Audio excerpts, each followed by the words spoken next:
একটা জায়গা থেকে যদি আপনি রেকর্ডটা করেন তাহলে ভালো হয়। আমি লাস্ট উইকেও একটা ঘটনা পেয়েছি, খুবই চমৎকার, কিন্তু পুরো ঘটনাটাই সমুদ্র সৈকতে রেকর্ড করার কারণে একটা বিরাট নয়েজ আছে, সেটা নিয়ে ঝামেলাই হয়। এনিওয়েজ, আমাদের চারপাশে নানান রকমের কিছু ঘটছে সব সময়, প্রতিনিয়ত। এবং আমি একটু আগেই একটা ঘটনা শুনছিলাম, আমাদের প্রথম অতিথি সেই ঘটনাটাই বলবেন। ঘটনাটি পুরান ঢাকা থেকে উনি এসছেন এবং একটা জায়গার ঘটনা, কোন একটা কলোনির ঘটনা। আপনার নামটা একটু প্লিজ বলবেন সবাইকে। Hello everyone, this is Sudipta. আসলে ইনফ্যাক্ট আজকে আসছি ঘোড়াশাল থেকে। আপনি ঘোড়াশাল থেকে এসেছিলেন? আপনার ঘটনাটা নিশ্চয়ই ঘোড়াশালের, না? হ্যাঁ, ঘোড়াশাল সরকারি কলোনির। ওকে, শুনি। আচ্ছা, তো ঘটনাটা সেপ্টেম্বর মাসের। ঘটনাটা যে ফ্যামিলির সাথে ঘটে ও 5 জন ফ্যামিলি মেম্বার। তো সবচেয়ে ছোট যে ছেলেটা, তো ওই ফ্যামিলি মেম্বারের মধ্যে বড় ভাই, বড় আপু এবং সেই ছোট ছেলে। তো ছেলেটির নাম শাওন। তো ঘটনার শুরুতে একটু বলে নেই যে শাওন ছেলেটা খুবই মিক মাইন্ডেড। সে মানে খুব কম কথা বলে, সবার সাথে মিশলেও সে খুব লিমিটেড ভাবে বাইরে যায়, সে খেলাধুলা করে অ্যাজ ইউজুয়াল, খুব নর্মাল।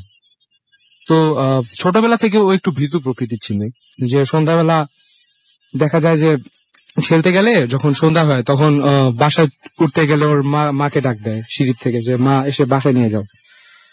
তো ঘটনা যেদিন, ওই দিন রাত্রে একটা ফ্যামিলি অ্যাজ ইউজুয়াল যেভাবে ঘুমায় রাত্রে 11:30 থেকে 12টা পর্যন্ত মধ্যে, তো আন্টি কি করে যে ওকে অ্যাজ ইউজুয়াল ওর বিছানা রেডি করে দিয়ে ঘুমাতে যেতে বলল।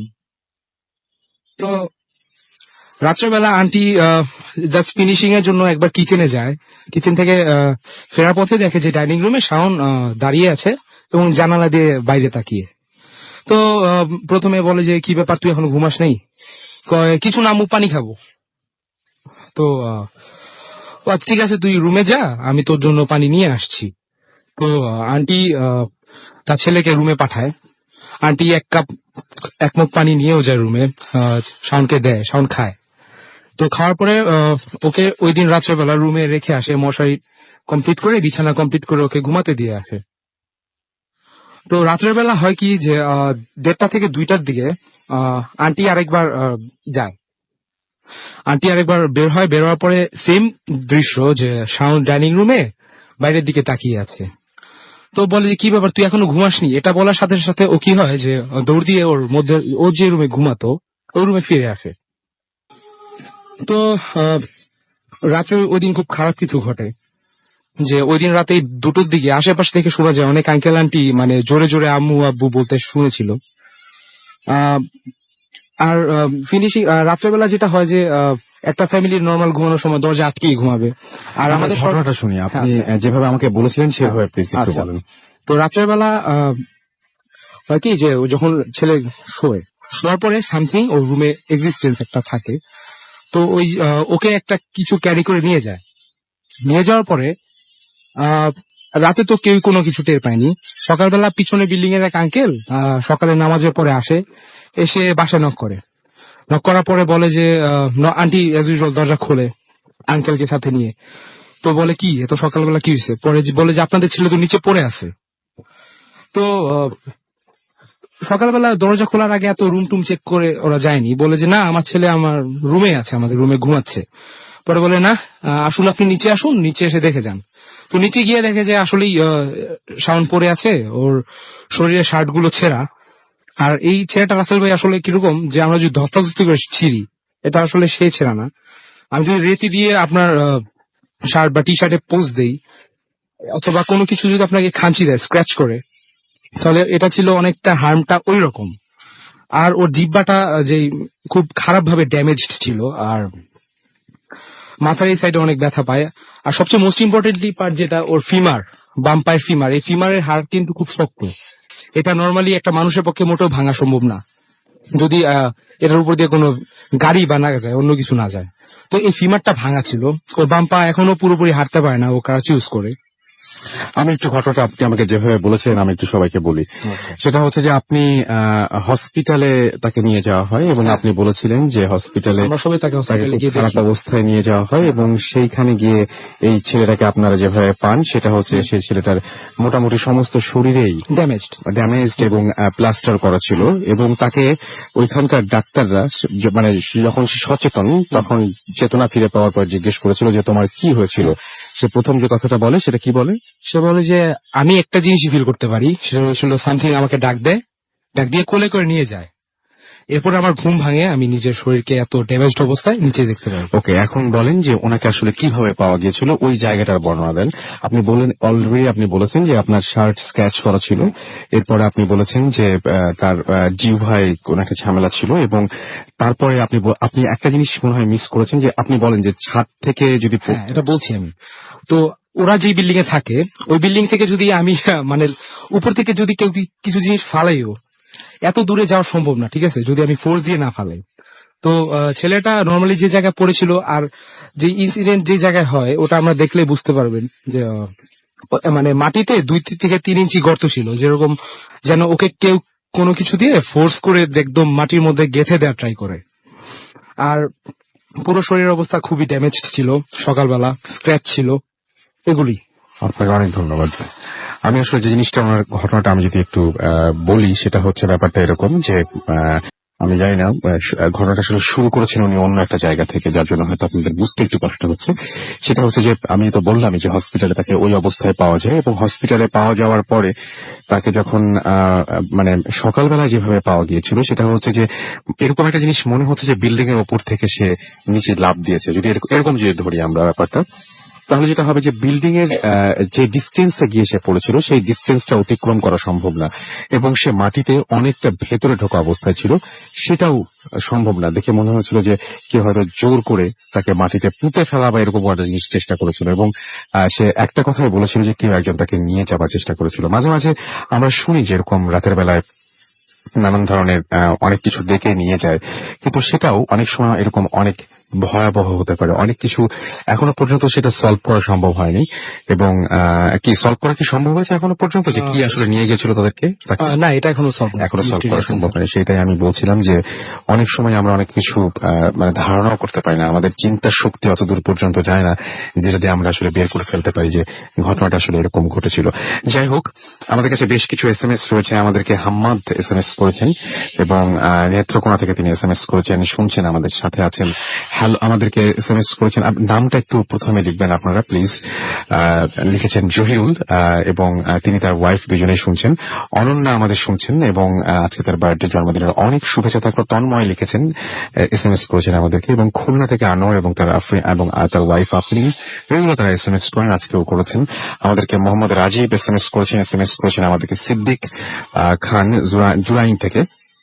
অনাবিল শাহজাহানপুর থেকে আমাদের SMS করেছেন। শাহজাহানপুরের কথাটা বলতে গিয়ে হঠাৎ করে মনে পড়লো যে আমি আসলে আমার খুব মানে খারাপ লাগছিল একটা জিনিস, যে সেই শাহজাহানপুর আছে একটা ঘটনা ঘটেছে, আপনারা নিশ্চয়ই সবাই শুনেছেন সেই ঘটনাটা, এবং এখনো পর্যন্ত সেই বাচ্চাটিকে উঠিয়ে নিয়ে আসা সম্ভব হয়নি। প্রায় 300 ফুট গভীরে যে বাচ্চাটি আছে, এবং আমি লাস্ট খবর পাওয়া পর্যন্ত আমি তাই জানি আর কি।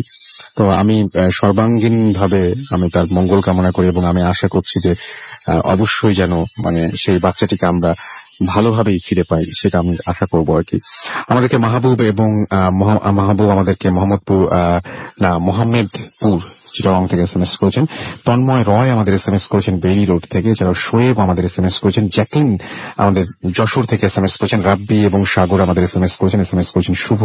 এছাড়াও স্বপন আমাদের SMS করেছেন মোহাম্মদপুর থেকে। আরমান রানা, মফিদুল, চঞ্চল আমাদের শাকিল আমাদের SMS করেছেন আমাদেরকে দেখতে পাচ্ছি। এছাড়াও রাজীব আমাদেরকে SMS করেছেন দেখতে পাচ্ছি। কাশেম SH আবরার আমাদের হাজারিবাগ থেকে SMS করেছেন আমাদেরকে। ইশরাক সহ আরো অনেকে। আমাদের ফেসবুক পেজ আছে, সেখানে আপনারা চলে যেতে পারেন www.facebook.com/radio.furti অথবা www.facebook.com/bhutfm.russell, এই দুটো অ্যাড্রেসে, এবং সেখানে গিয়ে আপনি কিন্তু আপনার যে পোস্টগুলো আমাদের রয়েছে সেখানে লাইক দিয়ে কমেন্ট করতে পারেন, জানাতে পারেন কোন ঘটনা কেমন লাগছে এবং কোন ঘটনা শুনতে আপনার বেশি ভালো লেগেছে, এই সমস্ত বিষয়গুলো কিন্তু আপনি জানাতেই পারেন। যাই হোক, আমরা এখন আমাদের পরবর্তী ঘটনায় চলে যাব, এবং এই ঘটনাটি একটা ইমেইল আমি পড়তে চাই। এই ইমেইলটিও আমাদের রেগুলার একজন লিসনারই পাঠিয়েছেন, এবং ইমেইলটি আমার কাছে বেশ ভালোই লেগেছে। আমি আপনাদের একটু পড়ে শোনাই।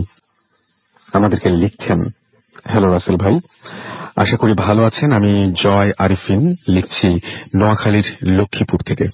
আপনারা হয়তো একটু অবাক হচ্ছেন যে আমার ইমেল রেগুলারই থাকে কেন, তাই বলে রাখছি আমি ইদানিং ভূত এফএমকে এতটাই ভালোবেসে ফেলেছি যে এখন প্রতি এপিসোডের জন্যই ঘটনা কালেক্ট করি।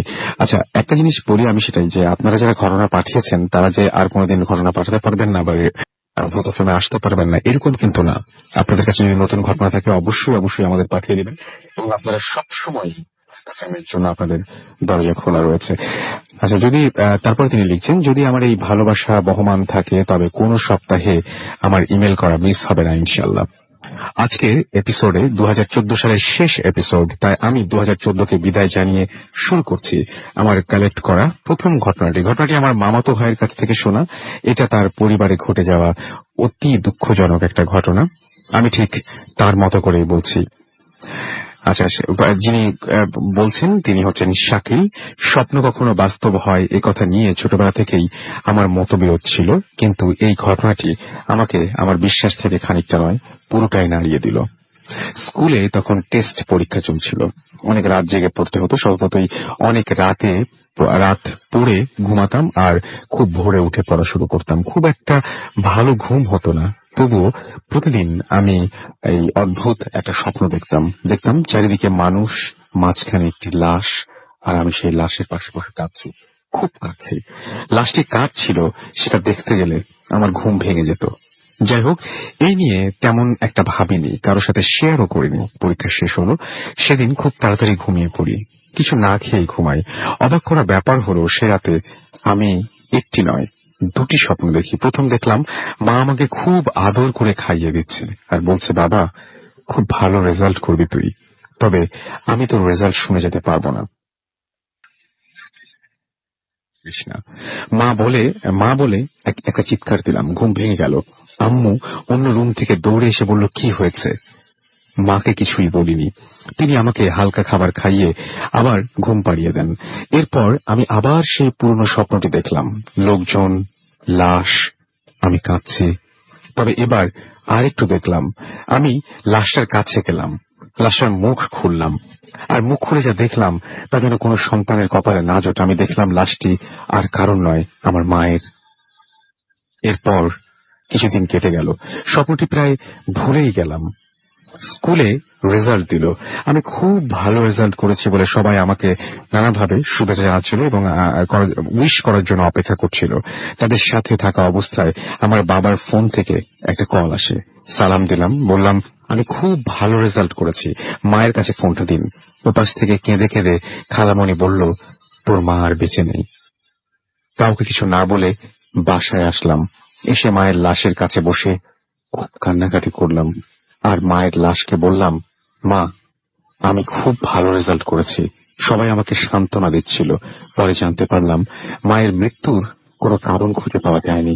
বাবা দোকান থেকে এসে মাকে মৃত অবস্থায় খাটে শোয়া অবস্থায় পান এবং ততক্ষণে মা মৃত।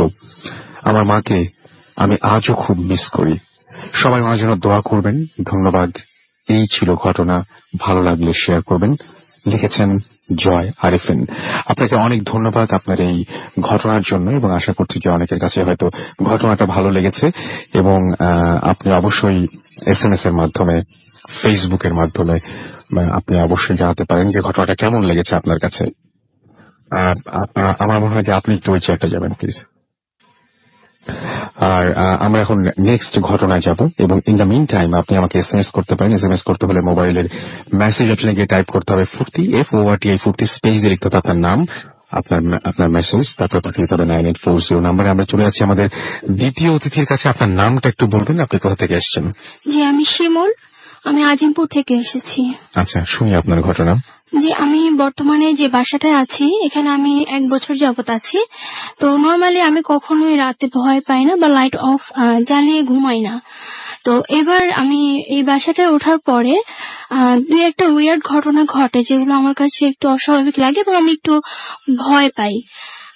তো আমি পরে রুমমেটদেরকে জিজ্ঞাসা করি যে আসলে এই বাসায় কোনো প্রবলেম আছে কিনা। তো ওরা বলে যে খুব বেশি সিরিয়াস কিছু না, তবে ভয় পাওয়ার কিছু নাই। তো আমি এটা তেমন একটা কানে নেই না। তো যেটা হয়েছে ফাইনালি আমি সিরিয়াস যেটা ভয় পাই সেটা হচ্ছে এবার রোজার ঈদের আগের দিন রাতে এই পর্যন্ত রুমে কেউ না কেউ ছিল, কিন্তু ওই দিন আমি সম্পূর্ণ একা হয়েছি এবং পার্সোনাল কিছু কারণে আমি ঈদে বাড়ি যেতে পারিনি। তো ওই দিন রাতে অ্যাজ ইউজুয়াল আমরা একটা কথা বলে রাখি যে আমরা সবসময় বাথরুমের লাইটটা জ্বালিয়ে ঘুমাই, কারণ আমাদের মেইন ডাউটটা হচ্ছে যে মেবি আমাদের বাথরুমটাতেই প্রবলেম, এই জন্য আমরা সবসময় বাথরুমের লাইটটা জ্বালিয়ে তারপরে ঘুমাতাম। তো ওই দিন আমি অভ্যাসবশত যেহেতু সবাই সবসময় জ্বালিয়ে রেখেছে, আমিও বাথরুমের লাইটটা জ্বালিয়ে আমি ঘুমিয়ে পড়ি। এবং আমি আরেকটা জিনিস বলে রাখি যে আমার যে বেডটা ওটা হচ্ছে আমি রুমে আরো আমার রুমমেটরা আছে, আমার বেডটা একটু এক সাইডে মানে রুমের মধ্যে একটু ছোট্ট একটা রুমের মতো, ওখানে আমার বেডটা। তো আমি আমার মতো লাইট বন্ধ করে শুধু বাথরুমের লাইটটা জ্বালিয়ে ঘুমিয়ে পড়ি। বাথরুমে একটা আবছা আলো ছিল। তো আনুমানিক রাত 2টা কি 3টার সময় হবে, আমি ঘুমের মধ্যে আমি দেখছি যে আমি ওখানেই ঘুমিয়ে আছি, মানে আমি স্বপ্নে ওটাই দেখছি। আমি যেখানে ঘুমাচ্ছি ওই জিনিসটাই আমি স্বপ্নে দেখছি যে আমি ঘুমাচ্ছি এবং আমার বাথরুমের যে লাইটটা সেই লাইটের আলোটা একটু কোনাকুনি ভাবে আমার রুমের দরজায় পড়ছে এবং এই আলোর মাঝখানে যদি কেউ এসে দাঁড়ায় তার একটা ছায়া পড়বে। আমি ঠিক সেটাই দেখছি যে 8-10 বছরের একটা ছেলে, হাফ প্যান্ট পরা ছেলেটা, তার পায়ের নিচের অংশটা দেখা যাচ্ছে, আমি শুধু তার পাটা দেখতে পাচ্ছি ছায়ার মধ্যে। তাকে আমি বাস্তবটা দেখিনি, শুধু ছায়াটাই দেখেছি এবং দেখছি আর আমার রুমের দরজাটা আমার মাথার কাছে। তো ছেলেটা আমাকে বলতেছে, এই তোমাদের বাথরুমটা কোন দিকে, এরকম 2-3 বার বলার পরে আমি জাস্ট ডিস্টার্ব হই যে আমাকে ঘুমের মধ্যে ভাঙালো।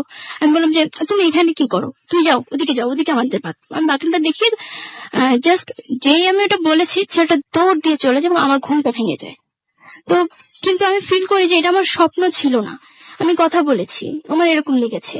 কিন্তু তারপরও আমি উঠেও না, আমার লাইটও জ্বালাই না, আমি খুব ঘুমিয়ে একটা গুরুত্ব দেন না নইলে। এবং আমি সবার সাথে এটা শেয়ার করি যে দেখো আমি না এরকম একটু ভয় পাইছি, কিন্তু সবাই বলে না না এটা স্বপ্ন, কেউ আমার এটা কোনো গুরুত্ব দেয়নি, আমিও ভেবেছি এটা স্বপ্ন। তো এই ঘটনার 1-1.5 মাস পরে আমি এখন যে বেডটায় আছি ওই বেডটায় আগে একজন আপু থাকতো, তাকে আমি চিনি এবং তার বাসায় আমি যাই, সে বর্তমানে যেখানে আছে। এবং তাকে যে কথা প্রসঙ্গে হঠাৎ তার সাথে আমার কথা হয় যে আপু তুমি কি ওই রুমে যখন থাকতা তুমি কি ভয় পেতা? তখন সে আমাকে বললো কি হ্যাঁ হ্যাঁ আছে, ওইখানে একটা বাচ্চা ছেলে আছে, 5 বছরের একটা ও মাই গড, উনিও মোটামুটি দেখেছেন? কিন্তু এর মধ্যে কিন্তু ওনার সাথে আমার প্রায় বছরখানেক কোনো যোগাযোগ হয় নাই, দেখা হয় নাই, হ্যাঁ, এবং এটা নিয়ে কোনো কথাও হয়নি। তো আমি বললাম যে তাই, আচ্ছা বলো তো তোমার সাথে কি হয়েছিল? তো সে আমাকে বলে যে সে যখন ঘুমিয়েছিল তার মনে হয়েছে যে একটা বাচ্চা, 5 বছরের একটা বাচ্চা বা 4-5 বছর, সে গ্রিল দিয়ে হাঁটছে, গ্রিলে বাচ্চা যেরকম ঝুলে ঝুলে হাঁটে ওরকম ঝুলে ঝুলে হাঁটছে, তারপরে তার গায়ের উপর মারিয়ে যাচ্ছে এরকম করছে। বাচ্চার বয়স কিরকম হবে বলেন তো? উনি বলেছে 4-5 বছর, আচ্ছা। আমি দেখেছি 7-8। ওকে। একটা ঘটনা আছে সেটা বললে মানে এক এক সময় এক এক বয়সে আসতেছে। তো সেটা হচ্ছে যে ও এরকম বলে, তারপর আমি বলছি যে তারপরে ও বলে যে উঠে লাইট জ্বালাইতে নেয়, লাইট বন্ধ হয়ে যায়, এরকম হয় এবং সে অনেক ভয় পায়, সে চিৎকার করে ওঠে, রুমমেটরা এসে তাকে দৌড় পড়ে রোবট পায় হয় এরকম আর কি, বা সুস্থ করে। তো উনি আমার সাথে এটা শেয়ার করে, তা আমি বললাম যে দেখো আপু আমি এরকম দেখছি, বলেছে হ্যাঁ ওখানেই বাচ্চা ছেলেটা আছে।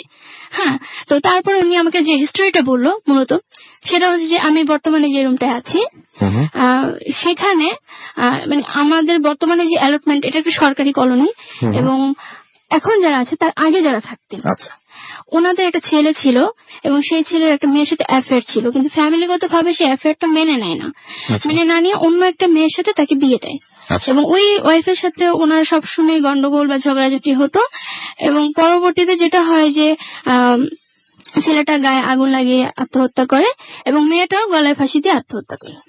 হ্যাঁ, দুজনই।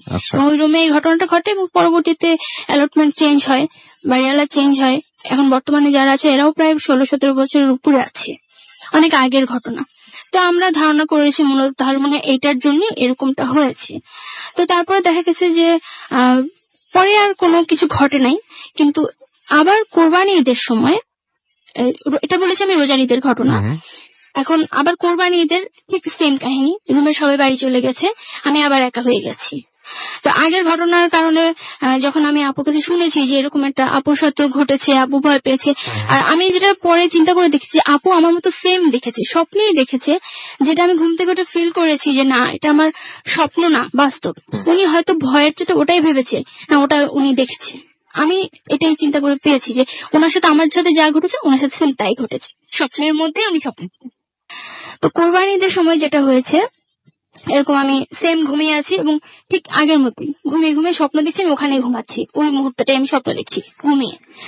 এবং আম, ওই সময় মানে একদম সেম টাইমে 2টা-3টা বাজে, ওই সময় হঠাৎ আমার মনে হলো কি যে আমার এই বাগানের নিচে কেউ ফু দিচ্ছে। আচ্ছা। যে ফু দিলে আপনার গায়ে যদি একটা ফু দেয় একটা ফিলিংস আসবে কিন্তু যে আমার এখানে ফু দেওয়া হয়েছে, ওরকম ফু দিচ্ছে। 2টা ফু হওয়ার পরে আমি স্বপ্ন দেখছি, আমি স্বপ্নের মধ্যে দেখছি আমি ঘুমটা ভেঙে গেছে এবং ভেঙে যাওয়ার পর আমি উঠে লাইট জ্বালানোর ট্রাই করছি, লাইট নিভে গেল। 2-3 বার আমি ট্রাই করেছি, লাইটটা নিভে গেল জ্বলেনি? না। এবং আমি মানে জ্বলে নিভেছে নাকি নেভানো, মানে জ্বলেই নাই? জলে জলে নিভেছে, জ্বলে নিভেছে। জলে নিভেছে। ওকে আমি যতবার জ্বালি এটা নিভে যাচ্ছে। ওকে। তারপর আমি ভয় পাই, ভয় পেয়ে উঠে যাই। উঠে আমি আমার রুম থেকে বের হই, মানে আমার যে সামনে যে রুমের প্যাসেজটা ওখানে যাওয়ার চেষ্টা করি এবং ওখানে দেখি যে আমার রুমমেটের বেডের উপরে একটা বাচ্চা ছেলে শুয়ে আছে, 2-3 বছরের একটা বাচ্চা ছেলে। বাচ্চা ছেলেটার চুলগুলো খুব উস্কো খুস্কো এবং প্রচন্ড রক্তচক্ষু, সে এরকম করে আমার দিকে তাকিয়ে আছে, চোখ মটকা এরকম তাকিয়ে আছে। এবং ওটা দেখে আমি ভয়ে মানে আমি লাফাচ্ছি না কি করছি এবং কি করবো আমি বুঝতেছি না। ওই মুহূর্তে আমার ঘুমটা ভেঙেছে এবং ঘুমটা ভেঙে যাওয়ার সাথে সাথে মনে হলো যে 3 নম্বর ফুটা এখনই দিল এবং আমার ঘুমটা ভেঙে গেল। মানে এর আগে 2টা ফু পেয়েছি, লাস্ট আমি 3টা ফু পেয়েছি এবং আমি কিন্তু উঠে কোনো নড়াচড়া করিনি, আমি জাস্ট চোখটা এরকম করে তাকিয়েছি, কোনো নড়াচড়া করিনি যে আমার এখানে নাড়া লেগেছে, আমার মনে হচ্ছে কেউ এখানে নাড়া দিয়েছে, তাও না, আমি জাস্ট এরকম তাকিয়েছি। এবং যেটা হয়েছে আরেকটা জিনিস আমি ফিল করেছি, একটা শূন্যতা, যে আমরা এখন সবাই এখানে বসে আছি, সবাই যদি রুমের থেকে বের হয়ে যায়, আমি একা বসে থাকি, তখন একটা মনে হবে না একটা কেউ নাই এরকম একটা কিছু। শূন্যতা, ওরকম একটা শূন্যতা। আর একটা জিনিস যেটা যে আমি তখন একবার চিন্তা করেছি আমি উঠবো, আবার চিন্তা করলাম না, আমি দেখেছি আমি লাইট জ্বেলেছি, আমি জ্বলেনি, আমি আবার ওভাবেই শুয়ে পড়ি।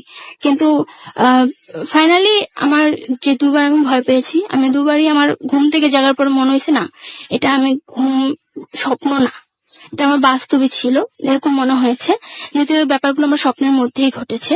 এবং এরপর আমি এখনো পর্যন্ত একদিনও একা থাকি নাই রুমে, বাকি যদি একা থাকার মতো সিচুয়েশন সৃষ্টি হয়েছে আমি কাউকে নিয়ে এসে থেকে যাই।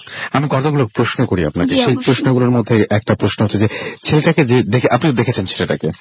আমি একবার ছায়া দেখেছি, আরেকবার যেটা দেখেছি বাচ্চা ছেলে, ওটা ওটা ওটা দেখেছি। সেটা কি মানে এমনিতে দেখতে কেমন লাগে? মানে দেখতে ভয় লেগেছে আপনার কাছে? ভয় লাগার মতো কিছু? হ্যাঁ, দেখতে হয়েছে যে আহ, আহ, মানে সাইজে সে 2-3 বছরের বাচ্চা, তার হাত পায়ের গড়ন বা তার নাড়াচাড়া মুভমেন্ট এগুলো সব 2-3 বছরের বাচ্চা, বাট তার চেহারাটা প্রচন্ড ম্যাচিওর এবং ভয়ঙ্কর বলতে তার চোখগুলো এরকম গোল গোল এবং মাথার চুল বড় বড় এবং উস্কো খুস্কো।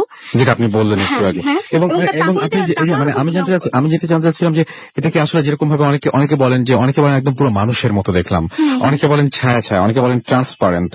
আপনার কোনটা? মানে আপনি আমি কোনটা দেখেছি দেখেছেন? যেটা যে একটা বাচ্চা ছেলের মাথায় যদি একটা বড় একটা মানুষের মাথায় নিয়ে লাগাই দেওয়া হয় যে ছবিটা হবে সেম সেই ছবিটা। আচ্ছা, এরকম ধরনের। জি, এবং জি। এটা আপনি কি মানে এখনো পর্যন্ত দেখে যাচ্ছেন? না এখনো আমি দেখছি না, ওই যে আমি একা থাকলে ব্যাপারগুলো একা থাকলে? ঘটছে। হ্যাঁ, তার মানে আপনার যদি আবারও কোনোদিন এরকম হয় তাহলে হয়তো আবারও আপনি দেখতে পারেন, এই এর আশঙ্কা মধ্যে আছে। রাসেল ভাই যেটা আমি একটু বলতে চাচ্ছি সেটা হচ্ছে যে আমাদের রুমে কিন্তু টুকটাক এর আগে টুকটাক কিছু উইয়ার্ড ঘটনা ঘটেছে, যেটা আমি আপনাকে বলেছিলাম এর আগে। বাথরুমে গিয়েছি, বাথরুমে জানলা দিয়ে মনে হচ্ছে প্রচন্ড একটা বড় ঢিল ছুড়লে যেরকম একটা শব্দ হবে, প্লাস্টিকের বালতির মধ্যে পড়লে বালতিটা ভেঙে যাবে, আমি ওখানে খুঁজে একটা সুরকি পর্যন্ত পাইনি।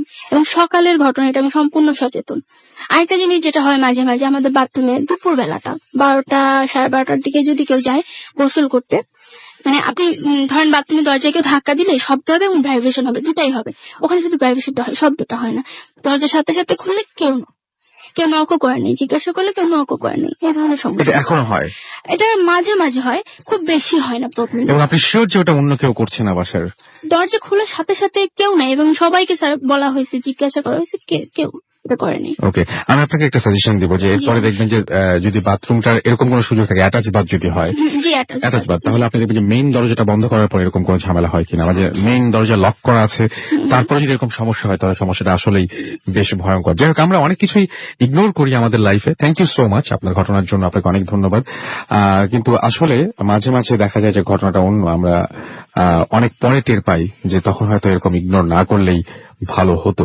যেমন একটা ছোট্ট বিরতিতে যেতে হচ্ছে আমাদের, এবং বিরতির পরে আবারও ফিরে আসবো। সেই পর্যন্ত আশা করছি আমাদের সাথে থাকবেন। স্টে টিউনড টু রেডিও ফুর্তি অ্যান্ড ডোন্ট স্টপ দ্য ফুর্তি। Mood FM. The night of the lies.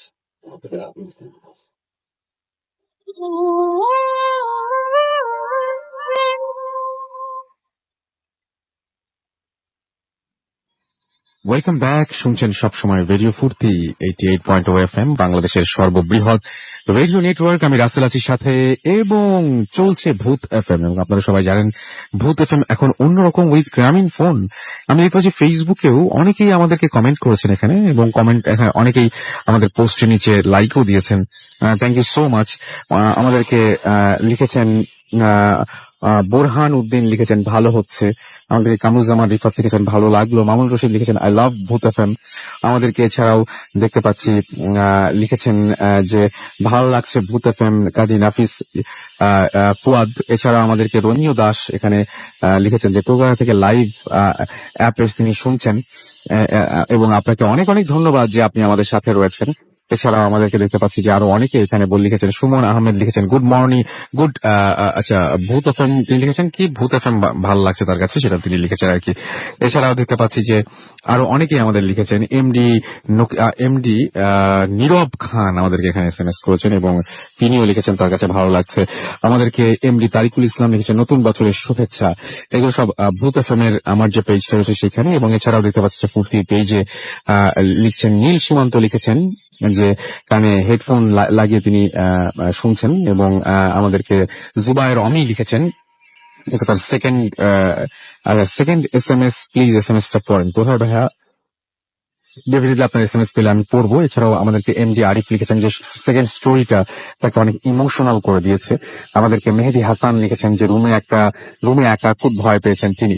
এছাড়াও এসএমএস করছেন অনেকেই, আমাদেরকে এসএমএস করছেন দেখতে পাচ্ছি ফারুক শান্তিবাগ চট্টগ্রাম থেকে। এছাড়াও রাইম আমাদের এসএমএস করেছেন, এবং তিনি বলছেন সেকেন্ড স্টোরি ওয়াজ নাইস, এবং তিনি প্রথম শুনছেন। আচ্ছা, আমাদেরকে এছাড়াও দেখতে পাচ্ছি আমাদেরকে এছাড়াও তুর্য এসএমএস করেছেন স্টেশন রোড তেজগাঁ থেকে। এছাড়া আমাদেরকে আবির টাঙ্গাইল থেকে এসএমএস করেছেন। আমাদেরকে দেখতে পাচ্ছি শাওন নাটোর থেকে। এছাড়াও স্নিগ্ধা ধামরাই থেকে আমাদের এসএমএস করেছেন। সুস্মিতা বড়ুয়া আমাদের এসএমএস করেছেন বিআই স্কুল থেকে। এছাড়া আমাদের এসএমএস করেছেন সুমন জ্যাকসন হাসনাবাদ থেকে। আমাদেরকে আরো অনেকে এসএমএস করছেন। জহুরুল ইসলাম আমাদেরকে এসএমএস করছেন মুন্না এসএমএস করছেন আমাদেরকে আলভিন সহ আরো অনেকে। আপনি যদি এসএমএস করতে চান মোবাইলের মেসেজ অপশনে গিয়ে টাইপ করুন ফুর্তি FOORTI ফুর্তি, স্পেস দিয়ে লিখুন আপনার নাম, স্পেস দিয়ে আপনার মেসেজ পাঠিয়ে দিন 9840 নাম্বারে। যদি আমাদের ইমেইল করতে চান, আমাদের ইমেইলের অ্যাড্রেস হচ্ছে bhootfm@radiofurti.fm, which is BHOOTFM@radiofurti.fm। আপনার নাম, ঠিকানা এবং ফোন নাম্বার সহ আপনার জীবনের সেরা ঘটনা পাঠিয়ে দিন আমাদের কাছে। অবশ্যই শুরুতে উল্লেখ করুন যে ঘটনাটি আপনি স্টুডিওতে এসে শেয়ার করতে চান নাকি আপনি চান ঘটনাটা আমরা পড়ে শোনাবো। যারা ফেসবুকে আমাদের সাথে কানেক্টেড থাকতে চান তারা চলে যান www.facebook.com/radiofurti, www.facebook.com/bhootfm.russell। আমার নামের স্পেলিং হচ্ছে RUSSELL। আমরা চলে যাব এখন বছরের শেষ শো, বলেছিলাম যে আমরা একটু স্পেশালি করতে চাই। বাবু ভাই এখন চলে এসছেন আমাদের এখানে, এবং আমরা কথা বলবো বাবু ভাইয়ের সাথে। বাবু ভাই কেমন আছেন? এই তো এখন শরীরের কি অবস্থা? শরীর অবস্থা ভালো আছে, শরীরের অবস্থা ভালো, আলহামদুলিল্লাহ। আমরা চলে যাই ঘটনায়। একটা খুব ভয়ঙ্কর ঘটনা দিয়ে আজকে শুরু করি। হ্যাঁ রাসেল ভাই, এই ঘটনাটা যে আপনিও সঙ্গে ফোন করলে এর মধ্যেই একজনের সাথে দেখা হলো। উনি অনেকদিন আগে ওনার সাথে আমার পরিচয় ছিল আর কি, আমার মামাদের সাথে আর কি চলাফেরা করতো। মন্টু ওনার নাম ছিল। তো ওনার সাথে দেখা হওয়ার পর উনি কথা বলছে যে ভূত এফএমে নাকি তুমি যাও শুনলাম। আমি বললাম জি যাই। তো বলে ভূতের কাহিনী টাহিনী এগুলা কি, কত কাহিনী আছে, এটা আর বলার কি আছে, এটা কি? আমি বললাম যে আসলে যে অনেকে শুনতে চায়। তো বললো আমার কাছে কাহিনী আছে, নিও তুমি। কি কাহিনী? বলে আমার নিজের কাহিনী। তো যাক, ওনার কাছে জিজ্ঞেস করলাম যে কি কাহিনীটা বলেন। তো উনি বললো কাহিনী, ওনার নিজের কাহিনী। এটা 1984-85 সাল এরকম সময়কার। তো উনি মিরপুরে, ওনার থাকতেন মিরপুরে আর কি। আচ্ছা, 14 নম্বরে এখানে। তো উনি চলাফেরা করতেন রাতে, আড্ডাবাজি করতেন। তখন হয়তো ওনাদের স্কুল লাইফ শেষ হয়েছে রাতে, এবং বেশ দুরন্ত ছিলেন ওনারা। তখনকার সময়টা দুরন্তপনাটা বেশি ছিল এখনকার থেকে। তো এদিক ওদিক কাটাতেন, মিরপুরে বিভিন্ন এলাকায় ঘোরাফেরা করতেন। তো একদিন উনি এরকম গভীর রাতে একটা জায়গা দিয়ে আসছেন মিরপুরে, ওখানে একটা দাওয়াত ছিল না, একটা ফ্রেন্ডের বড় ভাইয়ের বিয়ে, ওটা খেয়ে উনি ফেরত আসছেন। তো যে এলাকার ভিতর দিয়ে আসছেন সেটা প্রসিদ্ধ এলাকা, মিরপুরে অনেক মানুষই ওখানে রাতবেলা খুব একটা চলাফেরা করে না। এখন নাকি অনেকটাই উন্নত হয়েছে। উনি বললো যে এখন ওখানে চলাফেরা কিছু মানুষ করে, বাট একটা সময় করতো না, সন্ধ্যার পর এড়িয়ে যেত বিভিন্ন কারণে। আচ্ছা, ভৌতিক কারণ, আর ওখানে একটু ক্রাইম রেটও বেশি ছিল। কিন্তু ভৌতিক কারণটাও একটা কারণ ছিল আর কি ওখানে, মানে মিরপুরে নাকি অনেক বদ্ধভূমি টুমিও ছিল। তো যাই হোক, ওখান থেকে আসছেন রাতের বেলা, গভীর রাত, প্রায় 10টা-11টা বাজে। তো ওই সময় 10টা-11টা ওই যে রাস্তার জন্য অনেক রাত। অনেক রাত। তো যখন আসছেন, তো ওনার বেশ সাহসী মানুষ, একলা একলাই আসছেন। আস্তে আস্তে এক জায়গায় ওনার একটু মানে মানে আর কি আপনার প্রকৃতির ডাকে সাড়াই দিচ্ছে, মানে ওনার হয় প্রেশার হয়। তো উনি ওই হেঁটে কোথায় যাবে চেষ্টা চিন্তা করলো যে রাস্তার পাশে একটা পুকুর ছিল, বড় পুকুর, এবং ওই পুকুরটাকে ওইখানকার মানুষ খুব এড়ায় চলে আর কি। তো উনি জানে পুকুরটার সম্বন্ধে এসে, তো চিন্তা করে ভূত প্রেত এগুলা কি, মানে পুকুরটা গায়ে মাখে না। যদি ওখানে কিন্তু আমি পার্সোনালি জানি যে 80-র দশকে মিরপুর, শেওড়াপাড়া, ইব্রাহিমপুর এসব এলাকায় যারা থাকতো তারা ভূত জিনিসটাকে খুব বেশি রকম বিশ্বাস করতো। কারণ আমার নানার বাড়ি অনেকেই অনেক ধরনের এরকম এক্সপিরিয়েন্স হ্যাঁ। আছে। আমার নানার বাড়ি ওখানে, এবং ওখানকার মানুষজন তখন অনেকেই বিশ্বাস করতো বিভিন্ন জিনিস। আমি নিজেই অনেক মিথ জানি ওখানে। আচ্ছা, তো যাই হোক, তো উনিও ওই পুকুর সম্বন্ধে কিছু মিথ জানে, উনি গায়ে মাখেনি। উনি ওই পুকুরের পাড়ে এক জায়গায় যে উনি ওনার মতো আর কি কাজ সারছেন। তো যখন কাজ সারছেন, উনি হঠাৎ করে ফিল করে যে ওনার ঘাড়ের মধ্যে একটু নিঃশ্বাস ফেললো, বেশ গরম নিঃশ্বাস। তো উনি ঝুট করে পেছন ফিরে তাকায় যে কোনো মানুষ কেউ নাই, কোনো মানুষ নেই। এবং উনি যখন তাকাইছে, উনি ডান দিকে তাকাইছে, ঠিক একই সময় বাম দিকে ওনার কাঁধের মধ্যে মনে হলো কেউ মানে মানে কোনো কিছু ডাবাই দিছে, মানে ধারালো কোনো কম্পাস বা কিছু দিয়ে যদি ছুরি দিয়ে কেউ খোঁচা দেয়, জাস্ট লাইক দ্যাট, এবং মনে হলো চিড়ে দিল ডাবাই দিয়ে কিছুটা।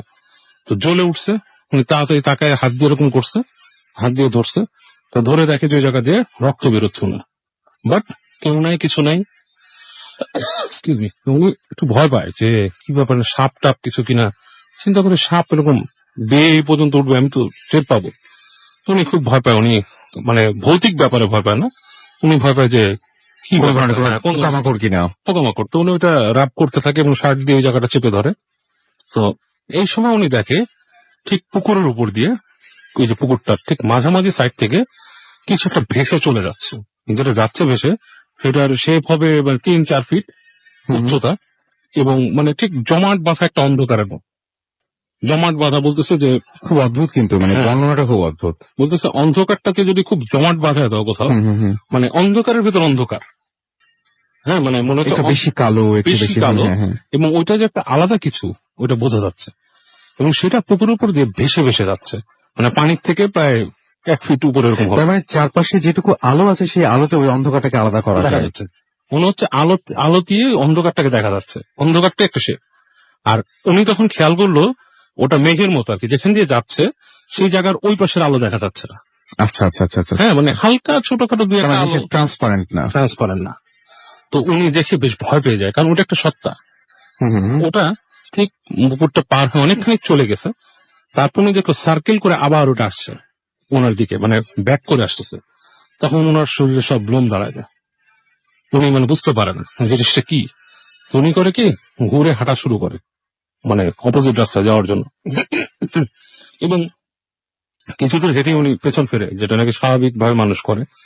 তো দেখে যে ওই ছায়াটা পুকুর পার হয়ে গেছে এবং আসছে, কিন্তু ওদিক দিয়ে আসছে। উনি আরো জোরে হাঁটা শুরু করেন, এবং মানে তখন পর্যন্ত ওনার ভিতরে এমন জিনিস ছিল যে উনি ওই তখন পর্যন্ত এই দোয়া দুরুদ পড়ার মানুষ না আর কি। আচ্ছা। হ্যাঁ, সে হেঁটে দ্রুত পার হচ্ছে ওখান থেকে। তো হাঁটতে হাঁটতে হাঁটতে একসময় সে ওই মেইন রোডে চলে আসে, এবং মেইন রোডে এসে উনি ডানে বামে তাকায়, পেছনে তাকায়, কিছুই দেখে না, কিছুই নেই আশেপাশে, মানে উনি একলাই। তো উনি দেখে ওনার ঘাম টাম বের হয়ে গেছে, ঠান্ডার সময় তারপরও। তো উনি তারপরও হাঁটে আর কি, হেঁটে হেঁটে ওই ওনাদের 14 নম্বর ওইখান দিয়ে আসে। এসে যখন উনি 14 নম্বর দিয়ে ঢোকে, ওই মানে ওনাদের যে রাস্তাটা আমরা ভেতর, ওখান দিয়ে ঢোকার সময় ওনার কাছে কেমন যেন একটু অ্যাবনর্মাল লাগে সবকিছু, মানে ঠিক নর্মালি যেরকম দেখে সেরকম না। মানে উনি কলোনিতে থাকতো ওনারা, তো কলোনির কাছে যখন যাচ্ছে মনে হচ্ছে যে এই শীতের মধ্যেও অনেক বেশ বাতাস হচ্ছে। ওনার বাসার আশেপাশে কিছু গাছগাছালি ছিল, সেগুলো নড়ছে, তারপর তরকারির সবজির গাছ ছিল, সেগুলো নড়তেছে, মানে বাতাসে নড়তেছে। বেশ ভয় পায় উনি। তো উনি ওনাদের বাসায় চলে আসে, গেটে এসে কাউকে জাগাতো না, রাত গভীর রাত, মানে হচ্ছে বাবা টাবার রাগ করতো। তো উনি বাসায় ঢুকে যায় আর কি। ঢুকে যে ওনার যে শোবার জায়গাটা ছিল, সেটা ছিল ওনাদের বাসার গেটের সামনে একটা জায়গা, মানে একটা চৌকির মতো পাতা ছিল আর কি। ভেতরে রুমের ভিতর উনি থাকতো না, ফ্যামিলি মেম্বার অনেক ছিল। তো উনি চুপচাপ নিজের জায়গায় উনি সেটেল হয়ে যান, রাত্রে শুয়ে পড়েন। তো উনি যখন শুয়ে পড়ে, উনি প্রায় ঘুমের মতো অবস্থা, ঘুমিয়ে গেছে। এই সময় হঠাৎ করে ওনার মনে হয় যে ঘুমের মধ্যে থেকে মনে হয় শব্দ হচ্ছে একটা কেমন। তো উনি তাকায় ঘুমের আর ফুটকাট একটা শব্দ হচ্ছে, তাকায় দেখে কেউ নাই। তখন উনি হঠাৎ খেয়াল করে আচ্ছা অন্ধকারে ওনার যে যে জায়গাটা উনি শুয়ে আছে তার সামনে মানে বারান্দা ছিল দিকে, তাকে বারান্দার মধ্যে ওরকম ঠিক জমাট বাঁধা অন্ধকার, ওই অন্ধকারটা এবং ওই মানে অন্ধকারটা বাইরের যে আর্চ লাইট যেটা লাইটটাকে ব্লক করে রাখছে, ওয়াও, ভয়াবহ ব্যাপার। কিছুটা দাঁড়ায় আছে ওখানে। তো উনি তখন খুব ভয় পায় এবং ওই সময় উনি নিজের অজান্তেই দোয়া পড়েন। তো দোয়া পড়েন এবং চোখ বন্ধ করেন, আবার তাকান। তো একটু পরে উনি মনে করেন যে মানে ওনার একটু ধাতস্থ হয়, আবার তাকায় দেখে কিছু নাই। তো উনি ঘুমানোর চেষ্টা করে, চোখ বন্ধ করে শুয়ে থাকে। তার কিছুক্ষণ পর যেটা হয়, সে মানে এটাতে খুব ভয় পেয়ে যায়। উনি ফিল করে খুব ঠান্ডা কিছু একটা ওনার কপালে টাচ করতেছে। তো উনি ফট করে হাত দিয়ে ধরার চেষ্টা করেন যে কি জিনিসটা। হাত দিয়ে ধরে দেখে একটা লোমশ হাত, বেশ মানে মনে হচ্ছে যে মানে অসম। কি জিনিসটা উনি যেটা বলছে ফেইদার আছে না, ওই যে গাড়ি টাড়ি পরিষ্কার করি আমরা, ওই টাইপের নরম লোমশ। আচ্ছা, তো উনি বেশ মানে হয়ে যায় যে এরকম একটা হাতের মতো, এবং উনি চোখ মেলে যখন তাকায় উনি দেখে এরকম একটা কালো অন্ধকারের মধ্যে বেশ দূর পর্যন্ত চলে গেছে, কিন্তু ওইটা কোত্থেকে আসে সেটা সে দেখে না। এবং এই পর্যায়ে সে মানে হাতটা একসময় সম্মোহিতের মধ্যে ছেড়ে দেয় এবং উনি মানে সেন্স হারায় ফেলে বা ওনার আর খেয়াল নাই। তো উনি ভোরবেলা ওনার ঘুম ভাঙে, তখন ওই যে সকালে যখন আপনার আজান হচ্ছে এই সময় ওনার ঘুম ভাঙে এবং উঠে যে উনি পরদিন সকালে ওনার মাকে বলে, এখন ওনার জ্বর টর এসে যায় আর কি অবস্থায়। তো ওনার মাকে বলার পর ওনার মা শুনে শুনে বলে যে তুমি কোনো খারাপ জায়গা দিয়ে আসছো, তোমার কোনো আসর হয়েছে। এবং এরপরের থেকে ওনাকে কন্টিনিউয়াসলি উনি উল্টাপাল্টা জিনিস দেখতে থাকে ওনাদের ওখানে, বিশেষ করে এই যে অন্ধকার জিনিসটা, তারপরে মনে করেন যে উদ্ভট উদ্ভট জিনিস ওনার দেখা যায়, সিমটম দেখা দেয়। উনি নাকি ওই ভয় বেরোতো না। তো তখন ওনাকে ওনার এক খালা, এক মহিলা ছিল, সে নাকি খুব পরিষ্কার টাইপের, ওনার কাছে নিয়ে যায়। তো সে বলে যে ও রাতের বেলা আসছিল, ওখানে একটা খারাপ জিনিসের নজর পড়ছে। তো ওনাকে মানে ঝেড়ে টেড়ে দেয় এবং ওই তাবিজ দিয়ে দেয় আর কি। তারপর থেকে উনি এটা সমাধানটা হয়তো খুব সামান্যই ছিল, হ্যাঁ, বা সমাধানটা করা সম্ভব হয়েছে, কিন্তু উনি যে এক্সপেরিয়েন্সের মধ্যে দিয়ে গেছেন যেটা সেটা খুবই ভয়ঙ্কর। মানে ভয়াবহ, মানে খুবই আপনি ভয়ঙ্কর। যে কথা বলেন এটা মোটামুটি এখনো পর্যন্ত এরকম মনে হয় শুনে নাই যে মানে একটা নির্দিষ্ট শেপ সেটা Shape, হ্যাঁ, পুকুরে ভেসে যাচ্ছিল এবং সেটা ফলো করতে করতে বাসায় পর্যন্ত চলে চলে এসেছে। আসছে। এবং উনি যেমন ওনার কাহিনীর মধ্যে একটাই ছিল যে উনি যে অদ্ভুত জিনিস দেখতেন, এর মধ্যে একটা জিনিস দেখতো যে ওনার চুল, উনি মাঝে মাঝে বাসায় আসলে রাত্রেবেলা উনি দেখতো গভীর রাত্রে কেউ চুল ছেড়ে রাখছে বারান্দার থেকে, এবং সেটা লম্বা চুল, মানে মানে ওই ওপর থেকে উপর ঝুলে থেকে আছে, ঝুলে আছে। মানে কে বা কে মানে কিছু মানে কিছু না, এটা সেটা ফুলের মতো ঝুলে আছে উপর থেকে। অদ্ভুত ব্যাপার, কিন্তু হুম। খুবই অদ্ভুত ব্যাপার।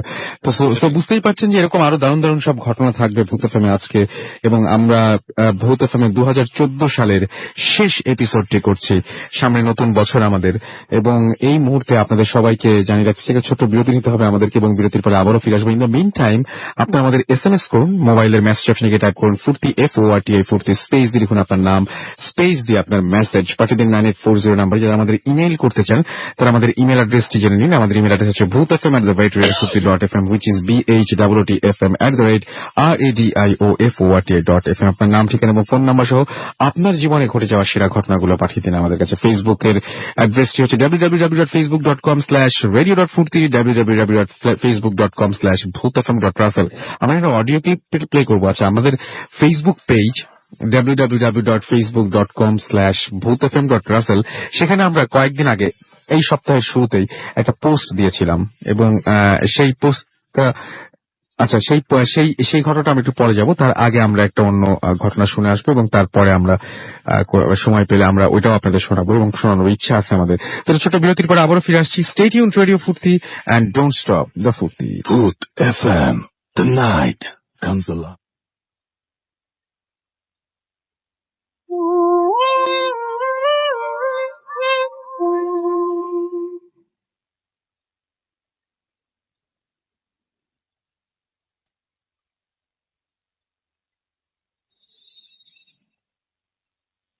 আসসালামু আলাইকুম রাসেল ভাই, আমি খুলনা থেকে নাফিস বলছি।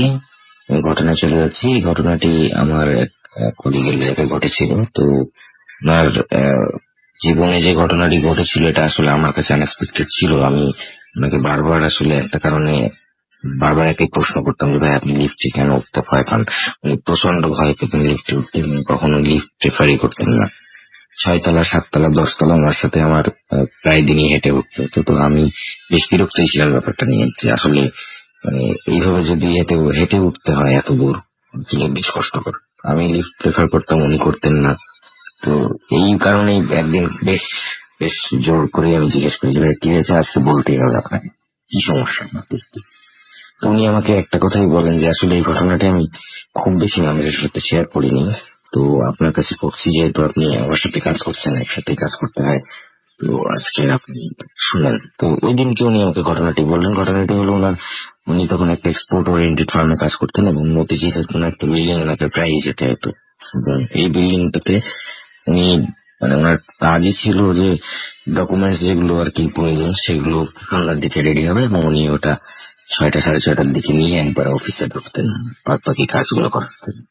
তো এরকমই একদিন থার্সডেতে উনি ওই বিল্ডিং এ গিয়েছিলেন এবং ওটা শীতকাল হওয়াতে ওটা মানে শীতকাল হওয়াতে যেহেতু সন্ধ্যা আগে আগে হয়ে যায়, আর থার্সডে ছিল, লোক সমাগম বেশ কম ছিল। উনি ওখানে যাওয়ার পরে উনি লিফটে দেখলেন লিফটের কোনো অপারেটর নেই এবং উনি একে একে উঠে গেলেন। লিফটটা পুরোটাই ফাঁকা ছিল। উনি 9তলাতে যাবেন, তো উনি 8-এ কল দিয়েছিলেন। 8-এ কল দিয়ে উনি আর কি ওয়েট করতে থাকেন। দরজা বন্ধ হয়, তখন উনি দেখতে পান যে আসলে লিফটের ভেতরে কেউ নেই এবং উনি একাই উঠছেন। 5 বা 6তলায় এরকম সময় যখন লিফটটা এসে পৌঁছালো, ঠিক সেই সময় একটা ধাক্কা খায় লিফটটা। ধাক্কা খেয়ে বন্ধ হয়ে যায়, লাইট অফ হয়ে যায়, লিফট থেমে যায় টোটালি। তখন উনি বুঝতে পারেন যে আসলে ইলেকট্রিসিটি চলে গেছে এবং এরকম সিচুয়েশন আগে কখনো পড়েননি। তো উনি বেশ নার্ভাস হয়ে পড়েন যে আসলে নতুন বিল্ডিং, কেউ আছে কিনা, কেউ আসলে মানে রেসপন্ড করবে কিনা, জেনারেটর কতক্ষণে চলবে, এইসব নানাবিধ চিন্তা করতে থাকেন। 30 সেকেন্ডের মতো অতিবাহিত হওয়ার পরে উনি চিন্তা করেন যে মোবাইলের টর্চ লাইটটা জ্বালাই, অন্ধকারে থাকার যাতে একটু আলো হলে ভালো হয়। উনি ওনার মোবাইলের টর্চ লাইটটা জ্বালানোর পরে উনি জাস্ট দরজার দিকে ধরেন। দরজার দিকে ধরলে দরজাটা আসলে লিফটের যে দরজাটা ছিল একেবারেই নতুন লিফট হওয়াতে রিফ্লেক্ট করছিল, উনি নিজেকেই দেখতে পাচ্ছিলেন নিজের অবয়বটা। এবং হঠাৎ করে ওনার পেছনে চলে যায়। পেছনে গেলে উনি দেখতে পারেন যে ওনার ডান সাইডে কর্নারে কেউ একজন দাঁড়িয়ে আছে। এটা দেখার পরে আসলে উনি বেশ হোঁচট খান এবং প্রথমবার উনি ভেবে নেন যে আসলে এটা আসলে একটা ভুল দেখছেন উনি এবং কোনো একটা হ্যালোসিনেট করছেন। তো উনি জাস্ট ওনার চোখটা সরিয়ে ফেলে অন্যদিক এদিক ওদিক তাকিয়ে আবার কনফার্ম করার জন্য তাকান ওই জায়গাটা এবং উনি দেখতে পান লিফটের দরজাতে যে ক্লিয়ারলি পেছনে একটা মনে হচ্ছে বেশ লম্বা একটা সাদা অবয়ব দাঁড়ানো আছে এবং হেলান দেওয়ার মতো করে জাস্ট লিফটের গায়ের সাথে মিশে আছে আর কি। তো এটা দেখার পর উনি বেশ ধাক্কা খান। এবার উনি আসলে কোনোভাবেই প্রস্তুত ছিলেন না, যেহেতু লিফটটা টোটাল ফাঁকা ছিল এবং এটা দেখে উনি মানে ওনার কোনো রিয়েকশন করার মতো মানে প্রতিক্রিয়া দেখানোর মতো কিছু তখন উনি আর খুঁজে পাচ্ছিলেন না। উনি দোয়া-দরুদ পড়া শুরু করেন। তো আল্লাহর নাম নিতে থাকেন যে কখন তাড়াতাড়ি যেন ইলেকট্রিসিটি আসে। 2 থেকে 2.5 মিনিট বা 2.5 মিনিট এরকম সময় আর কি লিফটটা জাস্ট লিফটের লাইট জ্বলে ওঠে এবং সবকিছু অন হয়। লিফট একটা ধাক্কা খেয়ে একটা ফ্লোরে দাঁড়িয়ে যায়। তো উনি ন্যাচারালি ভেবেছিলেন যে যেহেতু 5-6 ফ্লোরে 5 থেকে 6 যাচ্ছিলেন, তো ওইখানে হয়তো থেমে যায়। উনি জাস্ট স্ক্রিনের দিকে তাকিয়ে কল দিবেন আর কি। আবার কিন্তু কলটা তো আবার রিস্টার্টের মতো হয়েছে, আবার নতুন করে কল দিতে হবে। কিন্তু উনি দেখতে পেলেন যে উনি কল দেওয়ার আগে দরজাটা খুলে গেল এবং যে অবয়বটি ওনার পেছনে ছিল ওটা ওনার জাস্ট উনি দেখতে পেলেন যে অবয়বটি দরজা খোলার সাথে সাথে ওনার সামনে দিয়ে হেঁটে উনি আমাকে বললো যে আসলে লিফটের আলোতে যতটুকু দেখা গেছে ততটুকু আমি যেটা বুঝেছি ওটা আর কি জাস্ট খুব স্মুথ ভাবে চলে যাচ্ছে। আমি আসলে তখন জিজ্ঞেস করলাম যে ভাই ওই যে ফ্লোরটা থেমেছিল ওটা কততলা ছিল? উনি আমাকে একটা কথাই বললেন যে ভাই এইটা আরো একটা উইয়ার্ড জিনিস, এটা ছিল 17th অর্থাৎ 18তলা ছিল। আমি বললাম ভাই কিভাবে এটা সম্ভব হলো, আসলে আপনি তো 5-6 তলাতে ছিলেন। বলে যে আমার প্রশ্ন এখানে, আমি 5-6 তলাতে ছিলাম। এরপরে আসলে ওনার সাথে কোনো খারাপ কিছু হয়নি। উনি তাড়াতাড়ি দরজা বন্ধ করার কল দেন এবং লিফট কল নিয়ে দরজা বন্ধ হয়ে যায়। তারপরে উনি আবার 8-এ কল দিয়ে উনি চলে আসেন। আসার পরে 8টায় নামার পরে উনি আসলে তখন মানে নিজেকে মানে বিশ্বাস করাতে পারছিলেন যে উপর থেকে নিচে আসলেন, আসলে যাচ্ছিলেন 9-এ চলে গেলেন 18-তে, আবার আসলেন 18 থেকে ব্যাক করে আবার 9তলাতে আসলেন। তো এইগুলো আসলে উনি মেলাতে পারছিলেন না কিছুই। ওই অফিসে ঢুকে উনি কিছু সময় নেন, বসে পানি খেয়ে বেশ নার্ভাসনেসটা কাটানোর চেষ্টা করেন, করে উনি কাজ করে বের হয়ে আসেন। বের হয়ে এসে ওদিনকে উনি সিঁড়ি দিয়ে নামেন, এর পরে থেকে আমাকে যে বলেছেন উনি যে ওই বিল্ডিং এ যতবারই উনি গিয়েছেন ততবারই উনি এরপরে হেঁটে উঠেছেন, কোনোদিন কোনোভাবে লিফট ব্যবহার করার চেষ্টাও করেননি। আমি জিজ্ঞেস করেছিলাম যে হ্যাঁ এটা আসলে কোনো এক্সপ্লেনেশন চেয়েছিলেন কিনা, কারো কাছে জিজ্ঞেস করেছিলেন কিনা। তো উনি আমাকে বললেন যে ভাই আসলে ওখানে যেতাম আমি আমার ফার্মের কাজে, তো আমি কারো কাছে এটা আসলে বলিনি, জিজ্ঞেসও করিনি। আমি যত দ্রুত সম্ভব ওই কাজটা মানে ওখানকার ওই চাকরিটা চেঞ্জ করে এখানে চলে আসি, যেহেতু আমার আসলে এমন একটা ভীতি কাজ করছিল যে পরবর্তীতে বিল্ডিং এ যেতে আমার ভয় লাগতো। আমার মনে হতো যে আমি যখন সিঁড়ি দিয়ে উঠছি আমার পেছনে কেউ আছে। তো এরপরের থেকে আর কি উনি ওই চাকরিটা 3 মাসের মধ্যে চেঞ্জ করে এই ফার্মে চলে আসেন। তারপরে আমার সাথে তার এখানে দেখা হয় এবং স্টিল নাও ওনার সেই লিফট ভীতিটা এখনো কাজ করে, লিফটে পারতপক্ষে ওঠেন না। এরপর থেকে আসলে আমার কখনোই খারাপ লাগেনি, যেহেতু ওনার একটা ভীতি ছিল, আমি চেষ্টা করতাম ওনাকে লিফটে না ওঠানোর লাগে। তো এই ছিল রাসেল ভাই ঘটনা। এক্সপ্লেনেশন আমার কাছে জানা নেই, আমার যে কলিগটি আমাকে বলেছেন ওনার কাছেও, ওনার নাম আমি একটু বলে দিই, সুমন ভাই, ওনার কাছেও ওইটার কোনো এক্সপ্লেনেশন নেই। তো ধন্যবাদ আপনাদের সবাইকে, ভালো থাকবেন, আসসালামু আলাইকুম। Booth FM. The night comes alive with Robbie.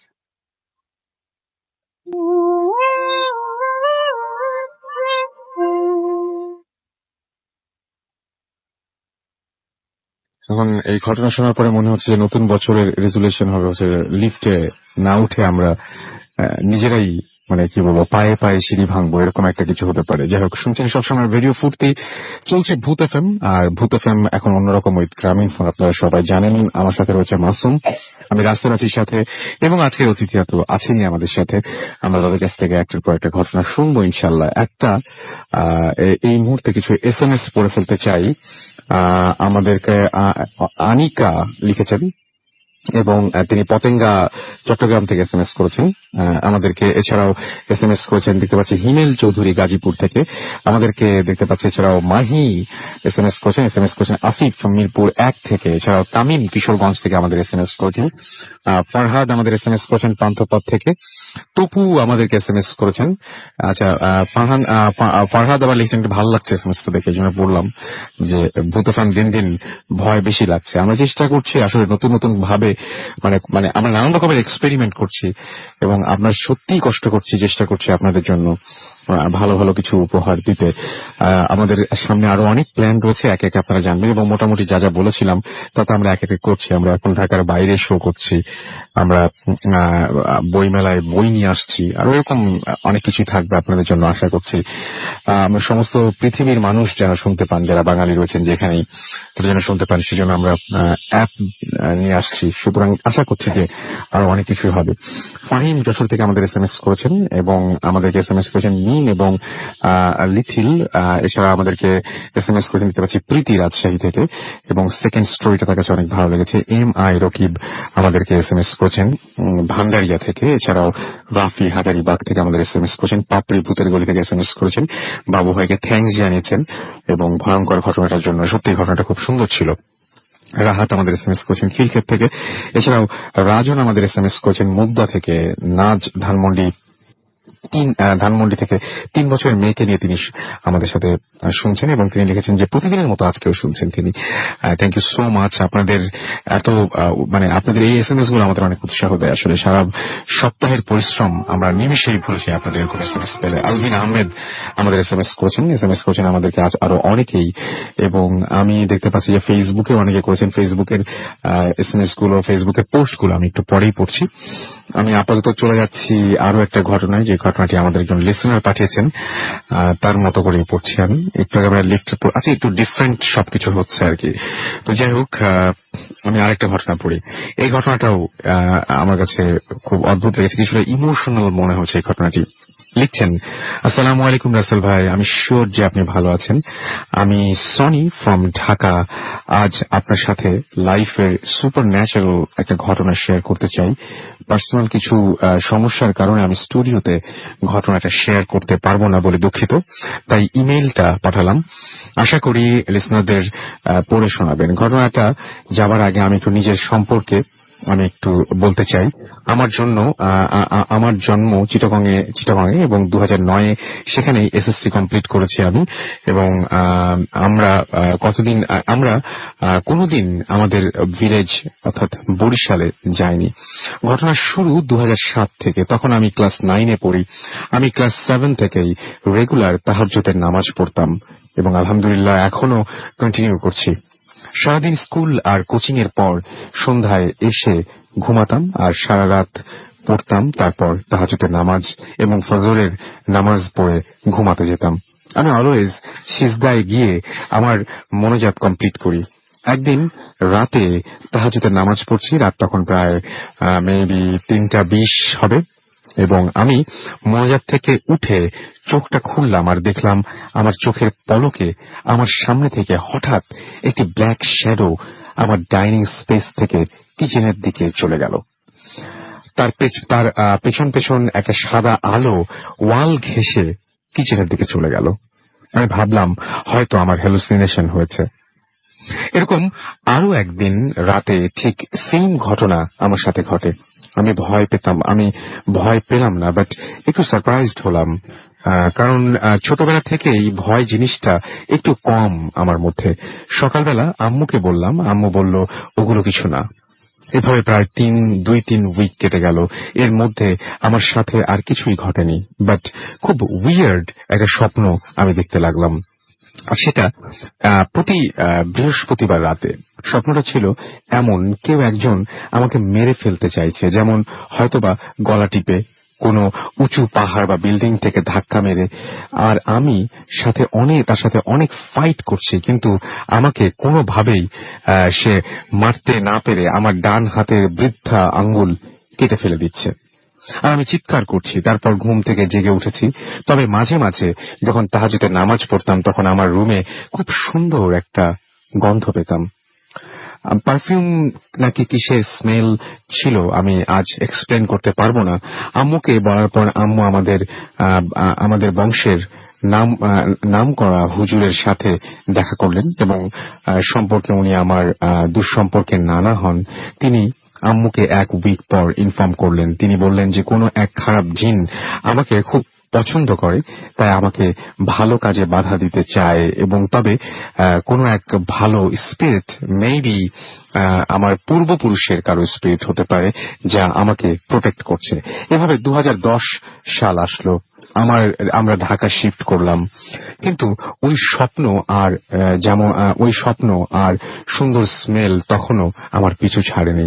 যখন আমি খুব একা থাকতাম, যেমন বারান্দায়, বেডরুম, এমনকি ক্লাসরুমে, তখন এই সুন্দর স্মেলটা ফিল করতে পারতাম।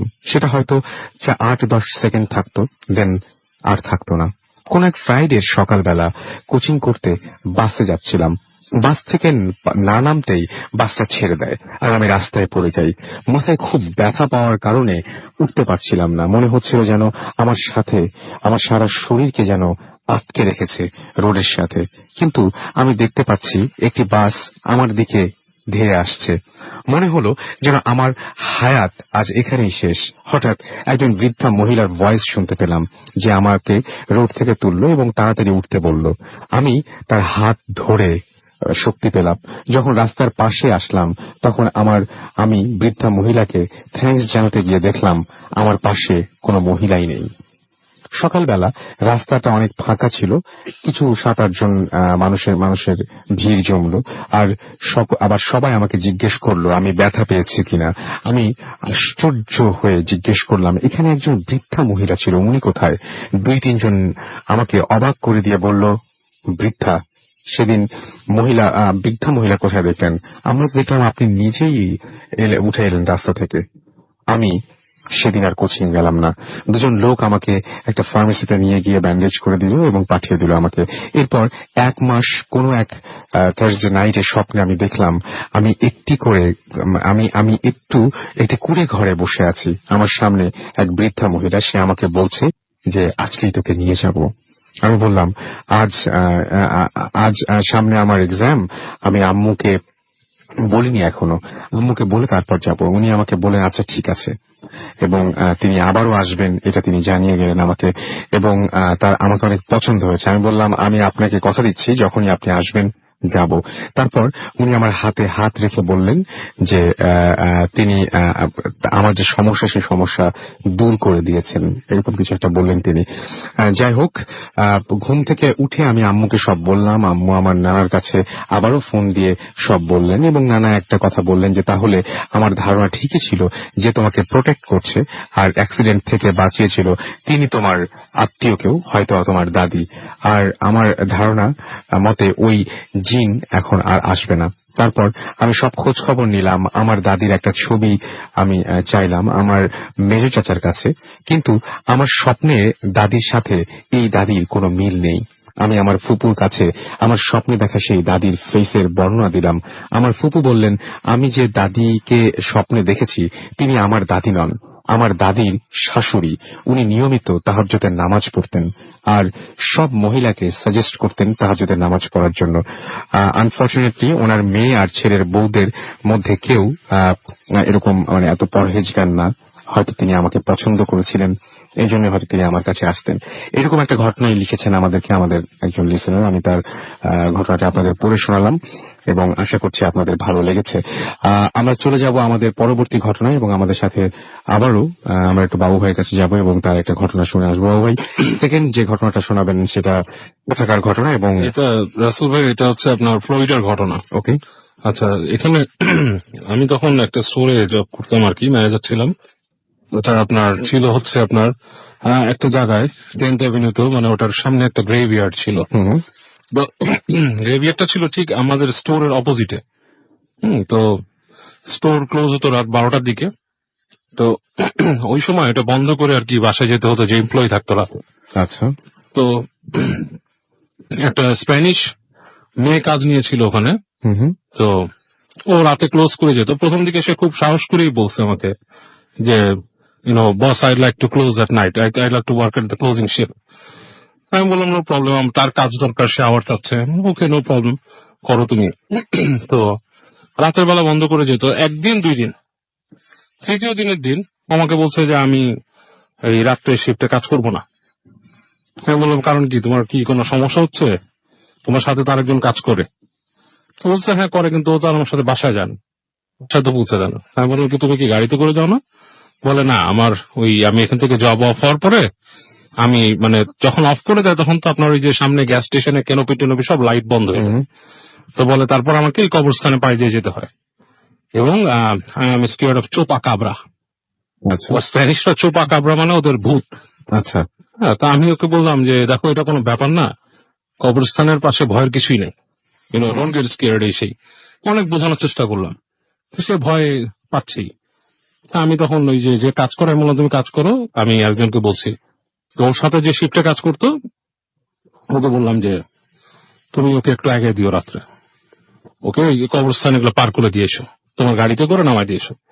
তো রাজি হলো। তো কয়েকদিন করার পরে তারপরে আর আপনার সে দিতে চাচ্ছে না, মানে তারও অনেক কাজ আছে এসে। তা আমি খুব প্রবলেমে পড়ে গেলাম। তো আমাকে ওই আরেকদিন সকালে একটা বয়স্ক মহিলা কাজ করতো, ফ্যান্সি নামে।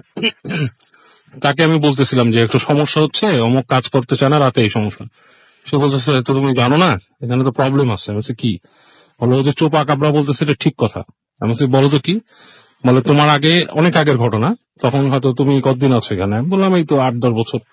বলে যে এইটার পাশে আজ থেকে 20 বছর আগে কোনো স্টোর ছিল না, তখন এখানে লোকালিটি ছিল। তো যেটা হতো এই জায়গাতে অনেকেই পার হতো আর কি রাস্তা দিয়ে।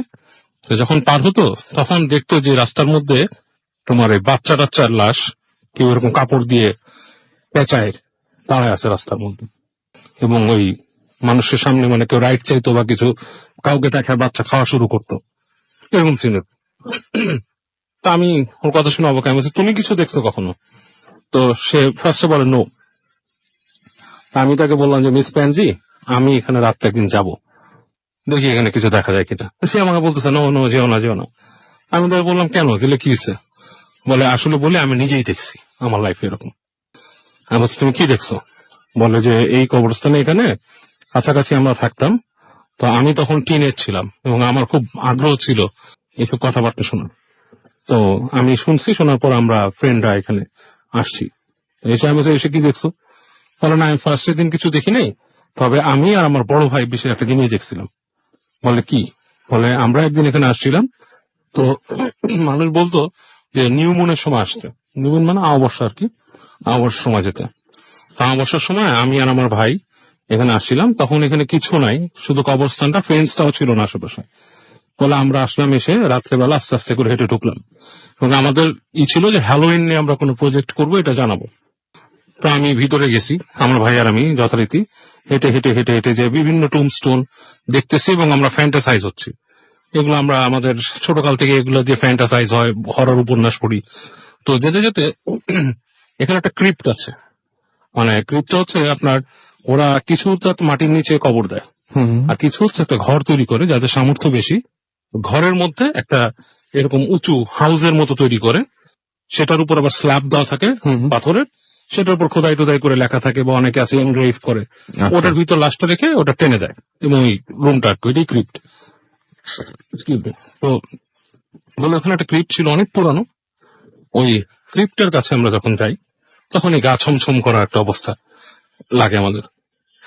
আমি আর আমার ভাই চিন্তা করি যে এতগুলো কবর পার হলাম, টুমস্টোন পার হলাম, এখানে কেন মানে গা ছমছম করছে। তো আমরা কাছাকাছি যাই ক্রিপ্টের পাশ থেকে, বলে যে একটা কেমন বোটকা টাইপের গন্ধ ওখানে, এবং পরিবেশটাই ডিফারেন্ট। তো আমরা যে ওখানে দাঁড়ায় মানে খেয়াল করি কি ব্যাপারটা, পর বসে আছি। তো বলে প্রায় ঘন্টাখানেক পরে ওখান থেকে দেখি যে দূরে একটা মানে আসছে, মহিলা, এবং সে আসছে যে মানে কালো গাউন যেরকম পরে থাকে, শোকের ড্রেস সেরকম আসছে, এবং তার হাতের মধ্যে এরকম একটা পুটলির মতো ধরা, এবং সে হেঁটে হেঁটে আসলো, এসে আমাদের থেকে প্রায় 50 গজ দূরের মতো দাঁড়ালো। দাঁড়ায় সে ওই ওকে খুলে, স্ল্যাবটা খুলে, স্ল্যাব না মানে ওই যে হাতের যে পুটলা, ওটা খুলে বসে পড়লো, বসে সে খাচ্ছে। এবং আমরা সময় বুঝলাম যে ওটা কোনো মানে মানুষের বাচ্চা টাইপের কিছু, সে কামড়া কামড়া ওইটা ক্যানিবল বা টাইপের কিছু। রাইট, মানে সে ফার্স্টে বুঝতে পারে নাই এটা কি মানুষ, মানে কোন মস্তিষ্ক বিকৃতি কিছু বা ওরকম অশুভ কিছু। তো ওরা তো টিনেজ ছিল, বলে যে আমরা টিনেজ ছিলাম, আমরা ভয় পাইছি এটা দেখে ফার্স্টে, যে ঘটনাটা কি, মানে সাহস করে। তো আমরা একটু নড়াচড়া করছি, নড়াচড়াতেই ওটা সজাগ হয়ে গেছে দূর থেকে, এবং সে বুঝছে যে এখানে কেউ আছে। এবং দেখলাম যে ও আমাদের দিকে তাকালো, মানে আমাদের দিকে মুখ ফেললো, মানে দেখে মনে হলো যে আমাদেরকে দেখছে, এবং তারপরে একটু কাছে এসে সাত করে বাতাসে মিলে গেল। ওটা তো ক্যানিবল না। না, এবং এটা দেখে নাকি ওর ভাই চরম ভয় পেলো, তার সিজার অ্যাটাকের মতো হলো। তো ও নাকি ভাইকে অনেক কষ্টে মানে হাত পা ঠান্ডা করে হাঁটতে হাঁটতে হাঁটতে মানে কোনো মতে টেনে টেনে গ্রেভিয়ার থেকে বের করলো। তো ওই যে যেই জায়গাটায় ও লাশ খেয়েছিল, সেখানে নাকি ও যে আসলেই পড়া দেখছে, যে একটা পোটলা এবং মানে ছিন্ন ভিন্ন কিছু রক্ত রক্ত পড়া। তো আরো ভয় পেয়ে ওরা নাকি কবরস্থানের বাইরে চলে যায়, এবং যখন কবরস্থানের বাইরে চলে যায়, তার মানে ওটা নিমিষে ভ্যানিশ হয়ে গেল, ওটা যেটা খাচ্ছিল সেটা অস্তিত্ব তখনও ছিল। Okay. এবং ওরা যখন বের হয়ে যায়, তখন নাকি দেখে কবরস্থানের গেটের সামনে শিয়াল টাইপের কিছু একটা, কুকুর বা শিয়াল সামথিং, ও অন্য এত বলে ভালো খেয়াল করতে পারেনি, ওখানে দাঁড়ায় ছিল। এখন মজার ব্যাপার হচ্ছে ওই এলাকায় কিন্তু শিয়াল বা নেকড়ে এই ধরনের কিছু থাকার প্রশ্নই আসে না। সেটাই, ফরেস্ট টাইপের কোন জায়গা না। এবং কুকুর না, উডস আছে, ফ্লোরিডাতে অনেক উডস আছে, তো ওইসব উডসে কিন্তু আপনার হিংস্র কুকুর বা নেকড়ে নাই। হ্যাঁ, মানে নর্মালি উডস থাকতেই পারে, কিন্তু উডসে যেটা আছে সেটা হচ্ছে আপনার এলিগেটর আছে। রাইট। হ্যাঁ, তারপর আরো যদি ভিতরের দিকে যান, ওখানে কয়েক জায়গায় আমি শুনছি যে ওয়াইল্ড বোর আছে, আচ্ছা, বন্য শুকর আছে, বাট এই যে নেকড়ে বা এই ধরনের কিছু নাই। আর ওইটা যে ছিল, ওইটা হচ্ছে আপনার একটা সিটির ভিতরে। আজ থেকে হয়তো 20-30 বছর আগে হয়তো ওই জায়গাটা আর একটু আন্ডার ডেভেলপ ছিল। সেটাই, ঠিক আছে। মানে এখন যেখানে আমি লাস্ট যেটা রিকল করি, ওখানে আশেপাশে 3টা গ্যাস স্টেশন আশেপাশে। তো তারপরও রাতের বেলা বেশ কিন্তু নীরব হয়ে যায় জায়গাটা। রাইট, রাতের বেলা নীরব হয়ে যায়, ফেন্সড আছে, এখনো অনেকে ভয় পায়। হ্যাঁ, যদি ওখানকার কেউ থাকে সে দেখতে পারে 10th অ্যাভিনিউ অ্যান্ড আপনার ইসের কাছে, কার্ক রোডের কাছে ওই জায়গাটা। এবং Okay. বেশ ওই গ্রেভিয়ারটা অনেকেই রাতের বেলা ওই লোকালিটির যারা আছে তারা অনেকে এখনো চোপা কাবরার কথা বলে ওখানে। চোপা কাবরা, হ্যাঁ, অলরাইট, আপনার একটু অবশ্যই মনে রাখবেন চোপা কাবরা। আমরা আরো একটা ঘটনা শুনলাম এবং এই ঘটনাটাও খুব চমৎকার ছিল, আশা করছি আপনাদের ভালো লেগেছে। আমি এসএমএস তো পড়বই, এসএমএস একটু ফিরে এসে পড়ি, তারা একটা ছোট্ট বিরতি নিচ্ছি এবং বিরতির পরে আবারও ফিরে আসবো। সেই পর্যন্ত আমাদের সাথে থাকবেন। স্টেশন রেডিও ফুর্তি অ্যান্ড ডোন্ট স্টপ দ্য ফুর্তি। Booth FM. The night comes alive with Dragon Force.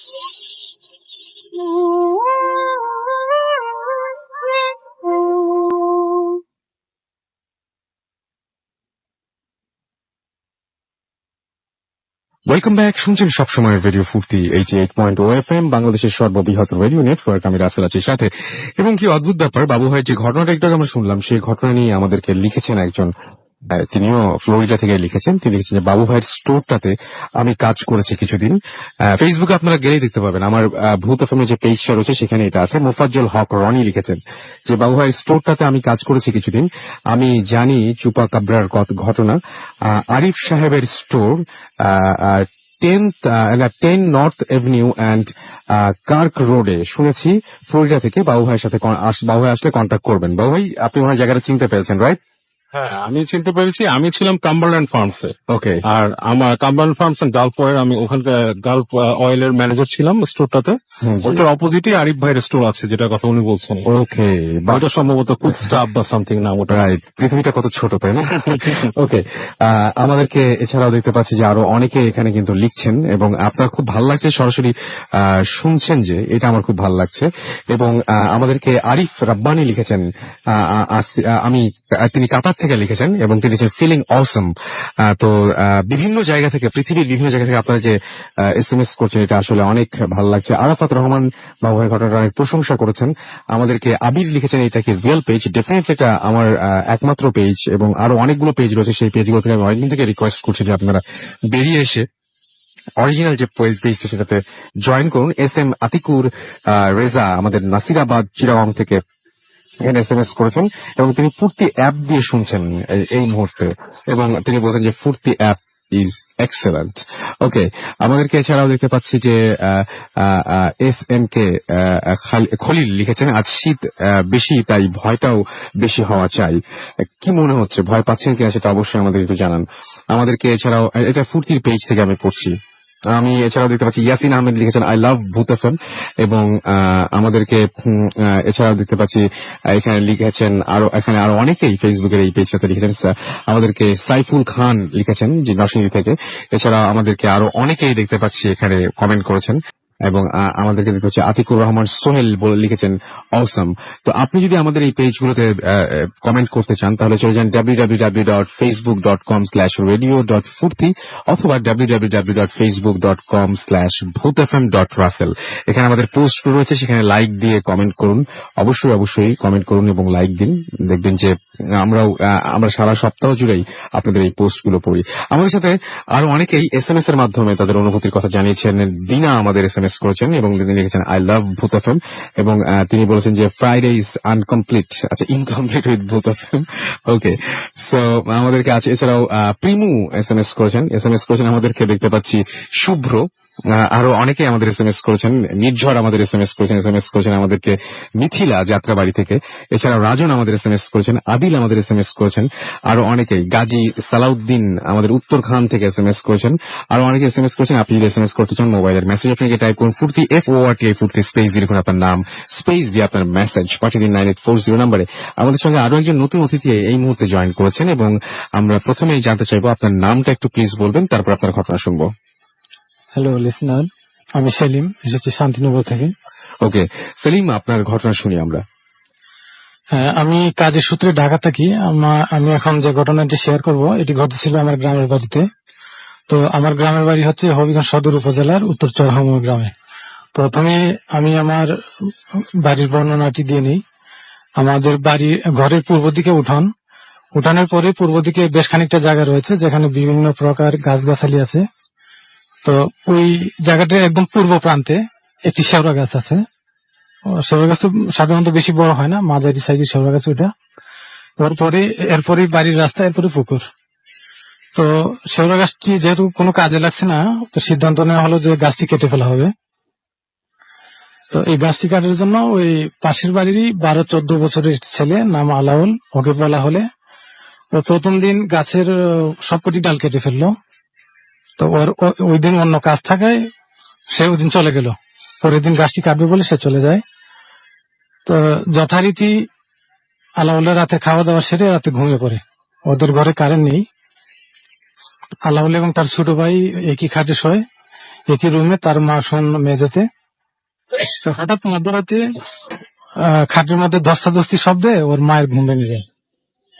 তোর মা জানতে চান কি হচ্ছে, কোনো জবাব নেই। কয়েকবার জিজ্ঞেস করার পরও কোনো জবাব নেই। তো উনি কি করলেন, উনি ভাবলেন হয়তো দুই ছেলে খাটের মধ্যে মারামারি করছে। তো উনি বালিশের নিচ থেকে ওই দেশলাইটা নিয়ে ওর পাশে কুপি বাতি আছে, ওটা জ্বালানোর চেষ্টা করলেন। কিন্তু উনি বাতিটা জ্বালাতে পারতেছেন না। কারণ হচ্ছে হঠাৎ একটি উনি যখনই ওই বাতিটি জ্বালানোর চেষ্টা করেন, কে যেন মানে একটা বাতাস এসে ওটা নিভিয়ে দিচ্ছে। মনে হচ্ছে যে কে যেন ফু দিয়ে নিভিয়ে দিচ্ছে। এভাবে অনেকক্ষণ ট্রাই করলেন, কিন্তু কোনো কাজ হচ্ছে না। অনেকগুলো কাঠি খরচ হয়ে গেল। তো এই অবস্থায় হঠাৎ ওদের ঘরের পূর্ব দিকে জানালার ওই যে জানালার যে হুক থাকে, ওটাকে আমরা খিড়কি বলি, ওটা খোলার শব্দ হয় এবং জানলা খুলে যায়। তখনই ওই ধস্তাধস্তি শব্দটা থেমে যায়। এই অবস্থায় ঠিক ওই মুহূর্তে উনি ওই কুপি বাতিটা জ্বালাতে সক্ষম হন। তো কুপি বাতির আলোতে দেখতে পেলেন যে ঘরে কোথাও তার দুই ছেলে নেই, জানলা খোলা। তো উনি ঘটনা কিছুটা আঁচ করতে পারলেন। উনি ভাবলেন হয়তো দেরি হয়ে যেতে পারে অন্য কাউকে সাথে নিলে, তাই তাড়াতাড়ি উনি একাই কুপি বাতিটা নিয়ে ওই দিকে বের হয়ে গেলেন। তো ওদের পাশেই ওই যেদিকে জানালাটা, ওইদিকে গ্রামের কবরস্থানের পাশ ঘেসে চলে গেছে গ্রামের রাস্তা, ওখানে একটা কদম গাছ আছে। তো উনি খুঁজতে খুঁজতে দেখতে পেলেন যে ওই কদম গাছে বসে হেলান দিয়ে, মাটিতে বসে হেলান দিয়ে ওই ছোট ছেলেটা অঘরে ঘুমাচ্ছে। তো উনি কি করলেন, ওকে আর না জাগিয়ে ওই পাজা ফুলে করে নিয়ে এসে ঘরে শুয়ে দিলেন, দরজা লাগিয়ে দিয়ে। এবার তিনি বড় ছেলেকে খুঁজতে বেরোলেন। তো কবরস্থানের দিকে কোথাও ছেলেকে না পেয়ে ভাবলেন যে ওই আমাদের বাড়ির দিকে চলে আসলেন, ভাবলেন যে কাউকে সাথে নিয়ে খুঁজলেন। তা আমাদের উঠানের কাছাকাছি আসতেই উনি একটু দূর থেকে দেখতে পেলেন যে আমাদের উঠানের মাথায় একটা লিচু গাছ আছে। ওটাও মাঝারি সাইজের, বেশি বড় না, ওইটা শেওড়া গাছ থেকে বেশি দূরে নয়, যে শেওড়া গাছটার কথা বললাম। তো দেখতে পেলেন যে ওই লিচু গাছের উপর দিয়ে যেন কালবৈশাখীর ঝড় বয়ে যাচ্ছে, আশপাশ সবকিছু শান্ত। তো উনি মোটামুটি সাহসী মহিলা বলেই ওনাকে জানে সবাই। আর ওনার বাসা অনুযায়ী ওনার মনে সাহস ছিল যে হাতে যদি আগুন বা এ জাতীয় কিছু থাকে, তো ওই এ জাতীয় জিনবোধ বা এ জাতীয় কোনো কিছু কারো কোনো ক্ষতি করতে পারে না। এই কারণে মনে একটু সাহস ছিল। উনি কি করলেন, কুপি বাতিটা নিয়ে একদম লিচু গাছের নিচে চলে আসেন। লিচু গাছের নিচে আসার পরই ওই ঝড়টা থেমে যায়। তো ওই কুপি বাতির আলোতে লিচু গাছে দেখলেন যে কিছু নেই। তো এবার তিনি ওই আলাউলের নাম ধরে জুড়ে জুড়ে ডাকতে লাগলেন। কয়েকবার ডাকলেন, কোনো জবাব নেই। তো এভাবে কয়েকবার ডাকার পর হঠাৎ জবাব এলো। তো ওনার মনে হলো কি জবাবটা ওই দূরবর্তী গ্রাম থেকে আসছে, অনেক দূর থেকে আসছে মনে হচ্ছে। তা উনি সিদ্ধান্ত নিলেন ওই দিকে যাবেন। আর উনি ওই তার ছেলেকে ডাকা অব্যাহত রাখলেন। ওনার উদ্দেশ্য তার অবস্থানটা শনাক্ত করা, যে কোন দিক থেকে আসছে। তো উনি ওইদিকে অগ্রসর হলেন, আর আলাউল জবাব দিচ্ছে প্রতি ডাকের। ওনার হঠাৎ মনে হলো যে না, ওই দূরবর্তী গ্রাম থেকে নয়, ওই আওয়াজটা আসছে আমাদেরই বাড়ির অন্য একটা ফ্যামিলির একটা পরিত্যক্ত বৈঠকখানা আছে। ওইটা প্রায় এখন স্টোর রুম হিসেবে ব্যবহার করে, প্রায় জরাজীর্ণ ঘর, ওইটা থেকে আসছে। উনি ওইদিকে চলে গেলেন। উনি যে ওখানে আবার ডাক দিলেন, এবার জবাব এলো। এবার নিশ্চিত হলেন যে তিনি ওই ঘর থেকে তারও জবাবটা আসছে। তো উনি ঘরে ঢুকার চেষ্টা করলেন, ঘরের দরজা তালা দেয়া। তো উনি কোনো রাস্তা পাচ্ছেন না। তো ঘরের ঘরের বেড়া ছিল অর্ধেক, ছিল নিচের অংশটুকু ছিল টিনের, উপরের অংশটুকু ছিল ওই যে পুরোনো আমলের ঘর, তো ওই কাঠের ডিজাইন করা। তো উনি টিনের এক অংশ ওই জোড়ার দিকে খুলে ভিতরে হাত ঢুকালেন। এই অবস্থায় ভিতর থেকে একটা হাত এসে ওনার হাত স্পর্শ করে। ওই ঠিক তখনই আলাউল ভিতর থেকে চিৎকার দিয়ে উঠে যে মা, আমি এখানে, আমাকে বাঁচাও। তো উনি বুঝতে পারলেন যে ওটা আলাউল। ওর হাত ধরে ওই দিক দিয়ে ওকে টেনে বের করে নিয়ে আসেন। পরের দিন আমরা ঘটনা শোনার পর আমরা আলাউলের কাছে জানতে চাই ঘটনা। তো আলাল বলে কি ওই যে রাত্রিবেলা সে ওই যখন ঘুমিয়ে যায়, তার ঘুম ভাঙে তখন সে ওই টের পায় কে যেন তার গলা চেপে ধরে আছে জুড়ে, আর আরেকজন তার কোমরের দিকে তার শরীর চেপে ধরে আছে, তারা দুজন তাকে মেরে ফেলতে চাইছে। তো সে দেখতে পায় যে লোকটি গলা চেপে ধরে আছে সেটি ওই তারই বয়সে বড় এক ভাতিজা, যাকে সে চাচা বলে ডাকে, ওর নাম আবু বকর। সে বলে যে আমি দেখি কি ওই যে আবু বকর চাচা আমার গলা চেপে ধরে আছে। আর ওর সাথে আরেকটি কালো কুচকুচে লোক, সে আমার ওই কোমরের দিকে চেপে ধরে আছে। ওরা দুজন আমাকে মেরে ফেলতে চাইছে। আর মা যে আমাকে ডাকছেন, আমি সবকিছু শুনতেছি কিন্তু আমি কোনো জবাব দিতে পারতেছি না, আমার গলা দিয়ে কোনো সাউন্ড বের হচ্ছে না। তো ওই অবস্থা মা যখন আলো জ্বালানোর চেষ্টা করছিলেন, তখন ওরা আমাকে ওই জানলা খুলে শূন্যে বাসিয়ে নিয়ে আমাকে ওই লেচু গাছে উঠায়। ভয়াবহ ব্যাপার। হ্যাঁ, লেচু গাছে উঠায়। তো মা আবার ওইদিকে চলে আসলে ওরা আবার ওই দিকতে নিয়ে আমাকে ওই ঘরে, ভাঙা ঘরে নিয়ে ঢোকায়।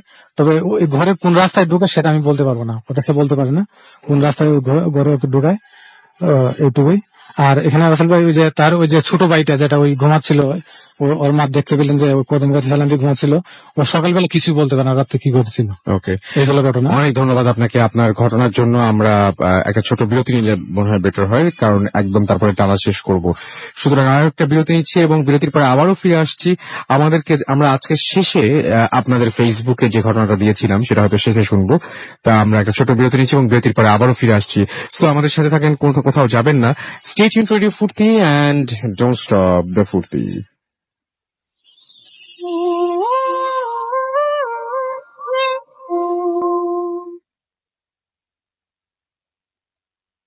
আরো একবার বছরের শেষ 2014 সালের শেষ ভূত এফএম আপনাদেরকে স্বাগত জানাচ্ছি। আমি রাসেল, আমার সাথে রয়েছে মাসুম এবং আজকের অতিথিরা।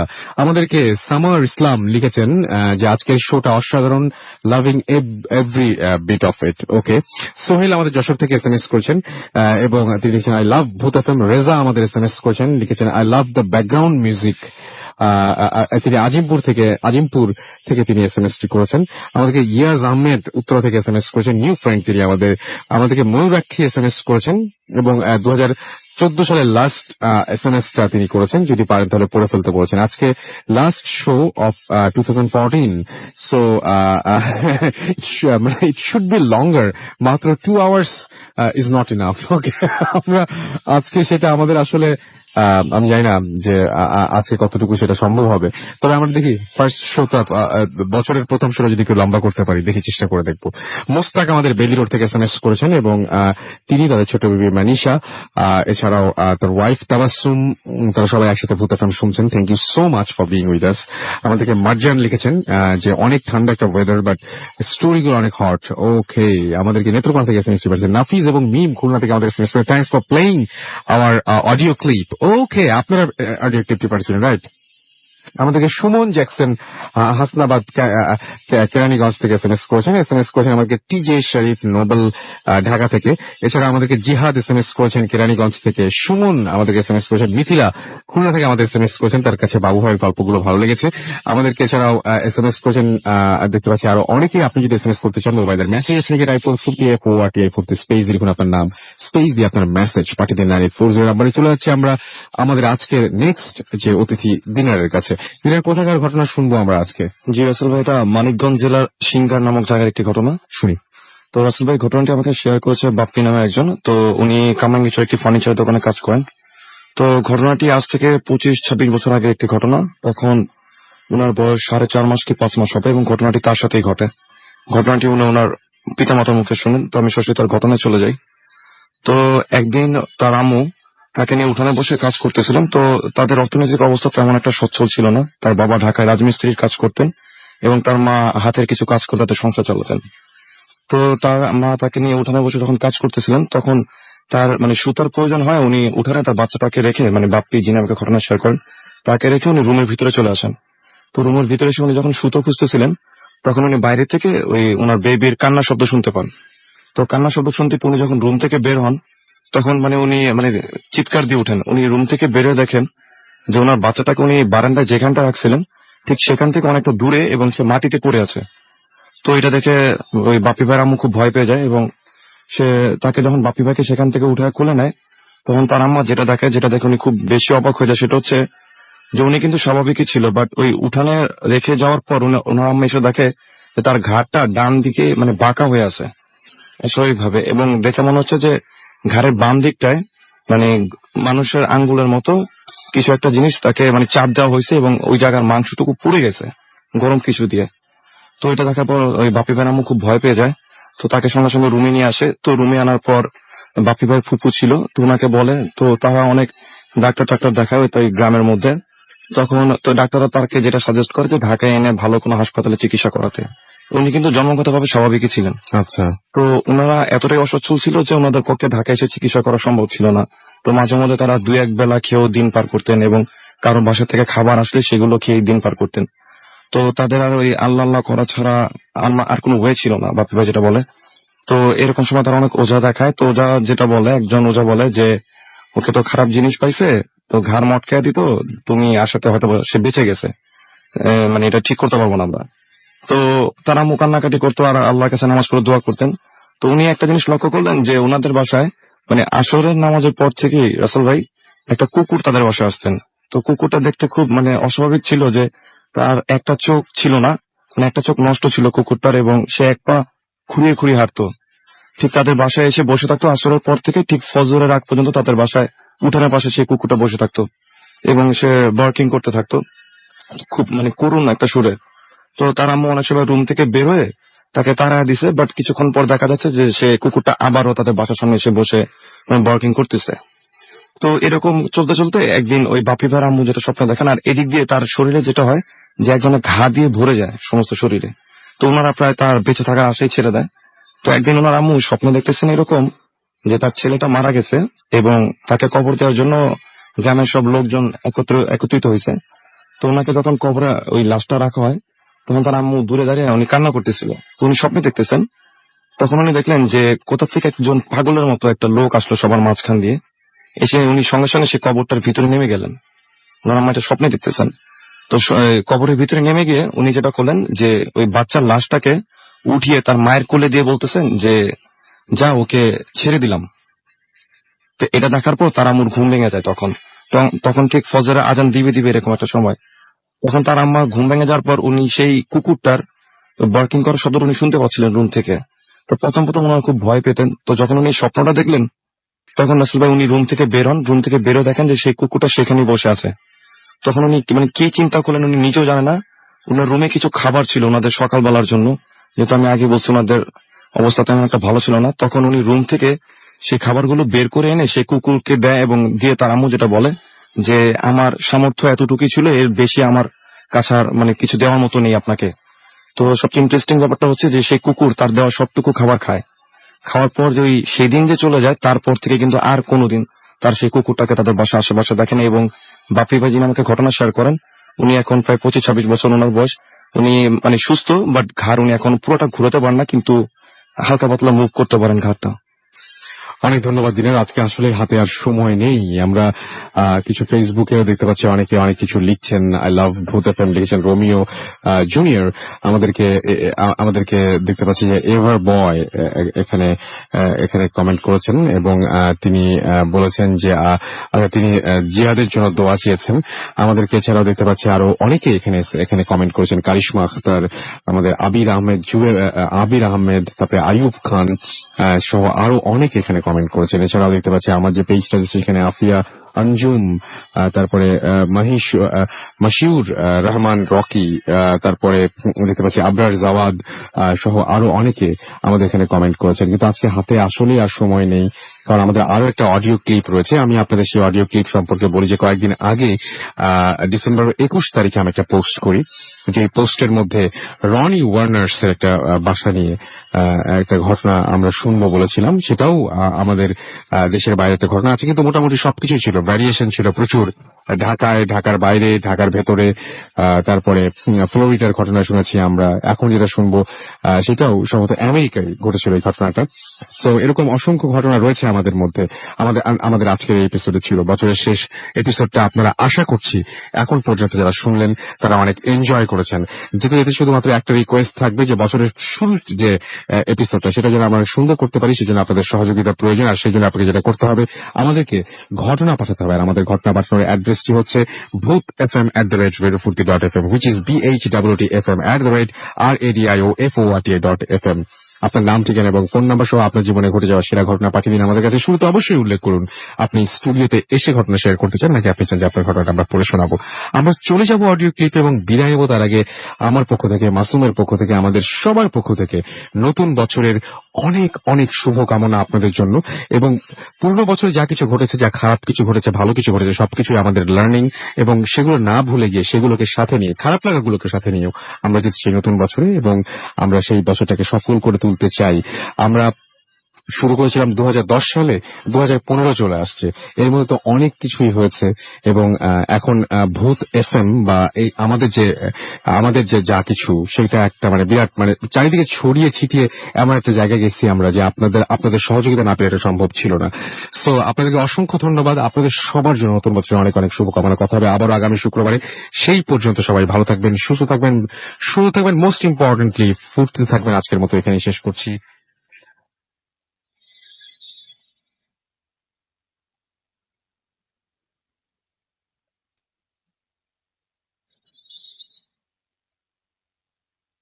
রুনি ওয়ার্নার হুট করে একটা বাড়ি কিনে বসলো। হঠাৎ করে ফোন দিল আমাকে যে একটা বাড়ি কিনেছে, তো তিনি কাজ বানাতে দেখতে, অনেকে তো অত দেখা হয় না, একটু মুখ ডাউট। ঘটনাটা ঘটে হাজবেন্ড দেখতে বলা ভালো, আমি টিকটক থেকে বলছি। সবাইকে শুভেচ্ছা, হাই রাখো ভাই, হাই উইশ। ঘটনাটা আসলে ঘটে বাড়িটা কিছুতেই। ইমেলে আমি বাড়িটার ছবি শেয়ার করলাম। কিছু ভিডিও রনি আপলোড করতে থাকে, মুভ করা আছে কিছু উইকের মধ্যেই। ভিডিওগুলো আমি পারলে আমি শেয়ার করবো ফেসবুক। তা আমাকে প্রথমে যেদিন কল করার পরে বলে, তুমি কি জানো যে এরকম আমার বাসার গ্যারাজটা অটোমেটিক খুলে যাচ্ছে। Why don't you call technical guide, যে কোম্পানি ইনস্টল করতে, call them up, they might be able to fix it. তো ওগুলো যে দে কেম এন্ড চেক, কিন্তু তারপরে কোনো ফ্ল নাই আসলে। কেনই বা গ্যারেজটা খুলে যাচ্ছে, কি হচ্ছে বলতে পারছে না। তাহলে আমি তো ভাই, আমি হচ্ছে মানে আইটির মানুষ, তো কম্পিউটার আমি দেখতে পারি, বাট লাইক আমি যত পারি I can go and check if there's connect and like I can figure out. So আমি গেলাম, যাওয়ার পরে আমি দেখলাম যে everything is fine really. Manual হাঁটলাম, কেটে দেখলাম, দুদিন মিনিট চেষ্টা করলাম, and like কোনো ফ্ল নাই, and it was working fine. তো যাই হোক, আমি ডিনার করে আমি রাতে চলে আসলাম। পরের দিনের ঘটনা, রনি আমাকে লাঞ্চ আওয়ারে ফোন দিল, বললো যে তোমার কি সময় হবে? কারণ কেন? বলে যে আমি ফেসবুকে একটা ভিডিও আপলোড করেছি, দেখবে। কারণ কি ব্যাপার, তাহলে দেখো। আমি ফেসবুকে ভিডিও দেখলাম, আমি চেষ্টা করবো শেয়ার করতে ভিডিওটা। ওর যে সিলিং, বাসার ceiling, it's about like 8-9 feet tall, and সেই সিলিং এর টুপে যেটা হচ্ছে যে স্যান্ডেলিয়ার, যেটা সিলিং থেকে ঝুলছে, ঝাড়বাতিটা অত ভারী ওজনের ঝাড়বাতি অটোমেটিক দুলছে। রুনি হচ্ছে খেলা দেখছিল, তো রুনি হঠাৎ করে উঠে যায় খেলা ছেড়ে। এরকম খেলা পাগল মানুষ হঠাৎ করে এই ধরনের ইনসিডেন্ট দেখে উঠে যায়। উঠে গিয়ে ও পুরো ভিডিওটা করে, ফেসবুকে পেস্ট করে, এবং আমার ওখানে ও ডিসক্রাইবও করে যে হোয়াটস গোয়িং অন।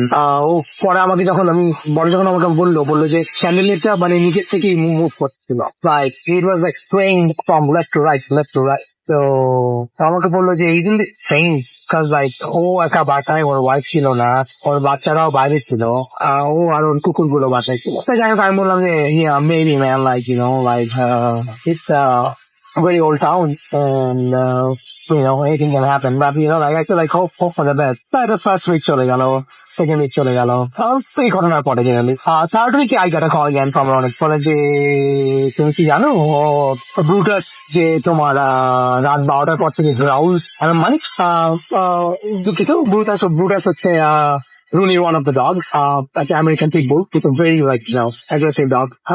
মানে so Brutus নাকি লাউডার পর থেকে দরজার দিকে তাকায় গ্রাউল করে আর ইয়ে করে। তো এরপরে ঘটনা হচ্ছে রুনি আমাকে বললো যে তুমি কি জানো যে আমি একটা মেয়েকে দেখেছি।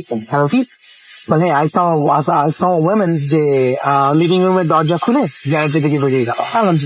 আমি বললাম যে ইটস অ্যাবসার্ড। মানে হ্যাঁ, এবং মানে দরজা খুলে মানে কি তুমি দরজা বের করে আসো, সেটাই ও বলতে চাচ্ছিল, আমার বলার ভুল। এরপরে আবার ও বললো যে এরপরে আবার একটা ছবি পেশ করলো, ছবিটা এরকম রুট আছে ক্যান্ডি আর আলাদা ডগ, ওরা বসে আছে কাউচে, এবং কাউচের ঠিক রাইটে মনে হচ্ছে যে আরেকটা মানে কোন একটা অবয়ব বসে আছে। It's like really like shady and everything, like it's just like an apparition. So তারপরে মানে রনি আমাকে বলছিল এরপরে যে মানে it's like it's really freaky, and ও আসলে এরকম রুট করে পুরানো বাসাটা কিনে ফেলেছেন, এখন আসলে মুভ আউটও করতে পারছে না, ওর মেয়ে ওখানে স্কুলে যাচ্ছে, তো ও বুঝতে পারছে না কি করা যায়। বা এই থিংস মানে এই ঘটনাগুলো এখনো ঘটে যাচ্ছে।